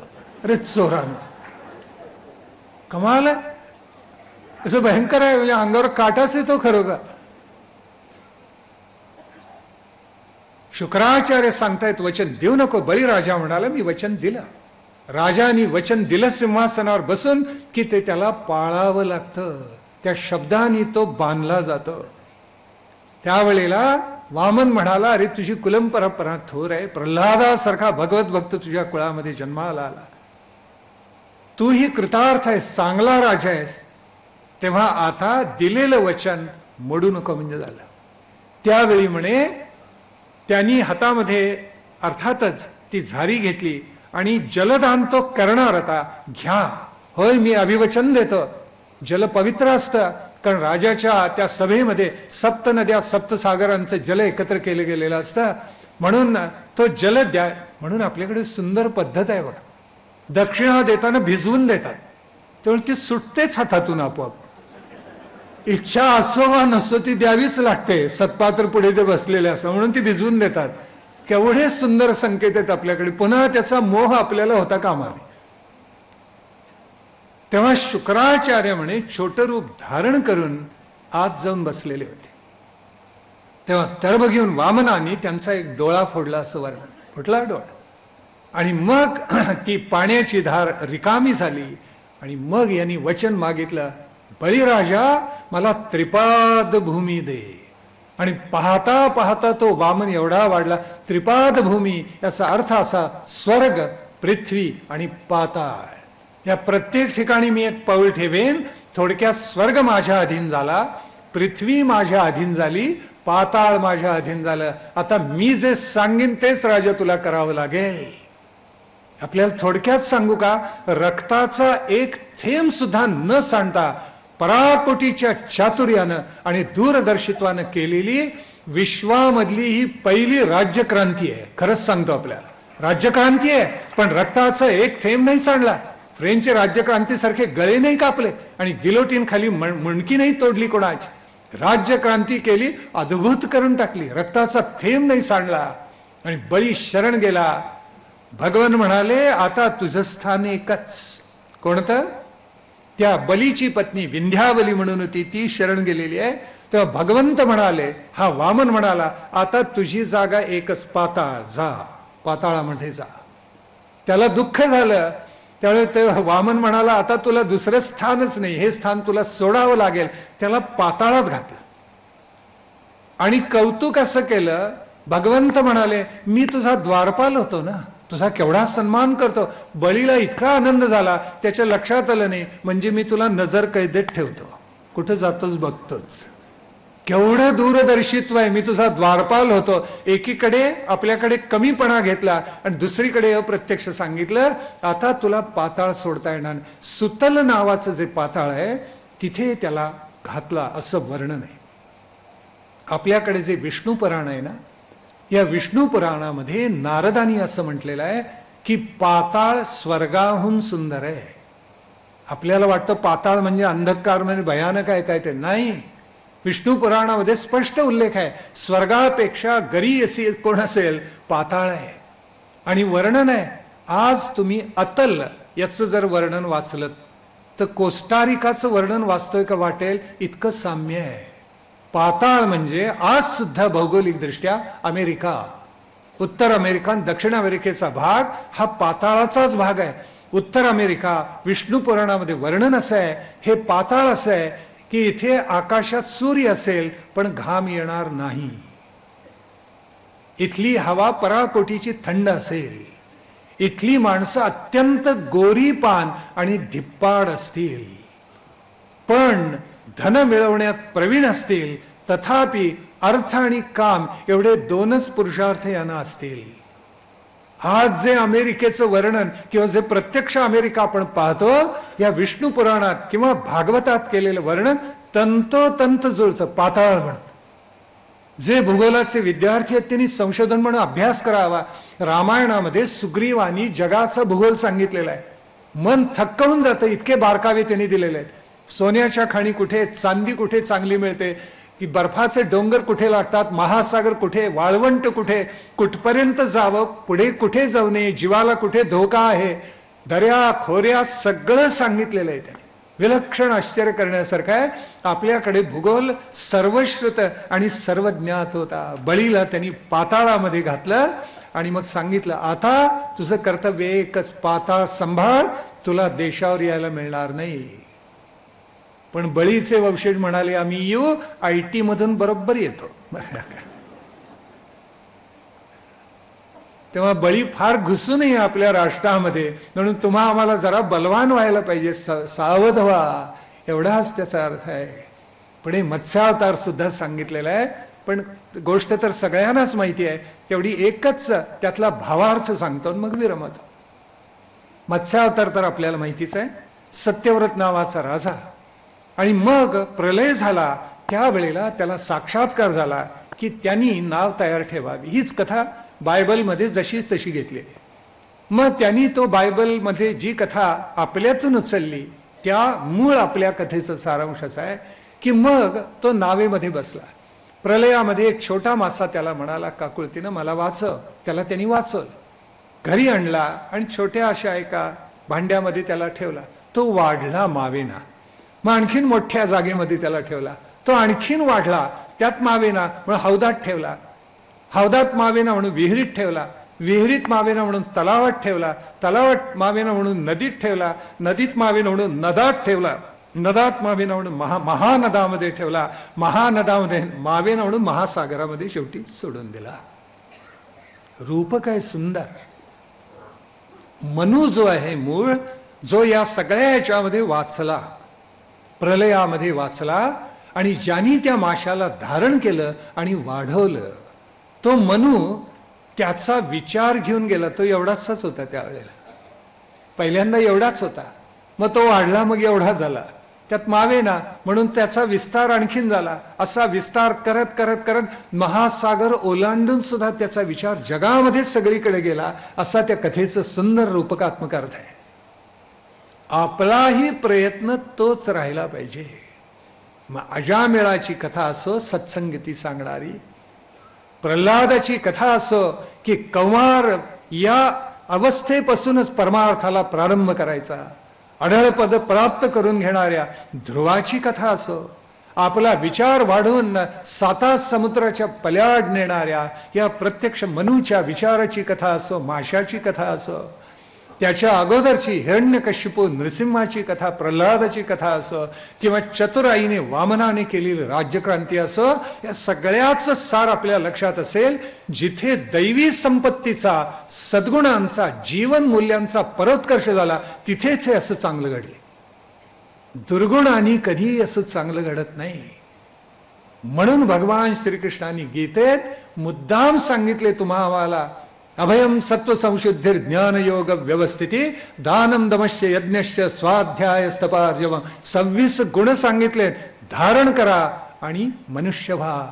आपल्या ऋग्वेदाच्या 10व्या मंडलामध्ये एक सुंदर वचन आले. काय?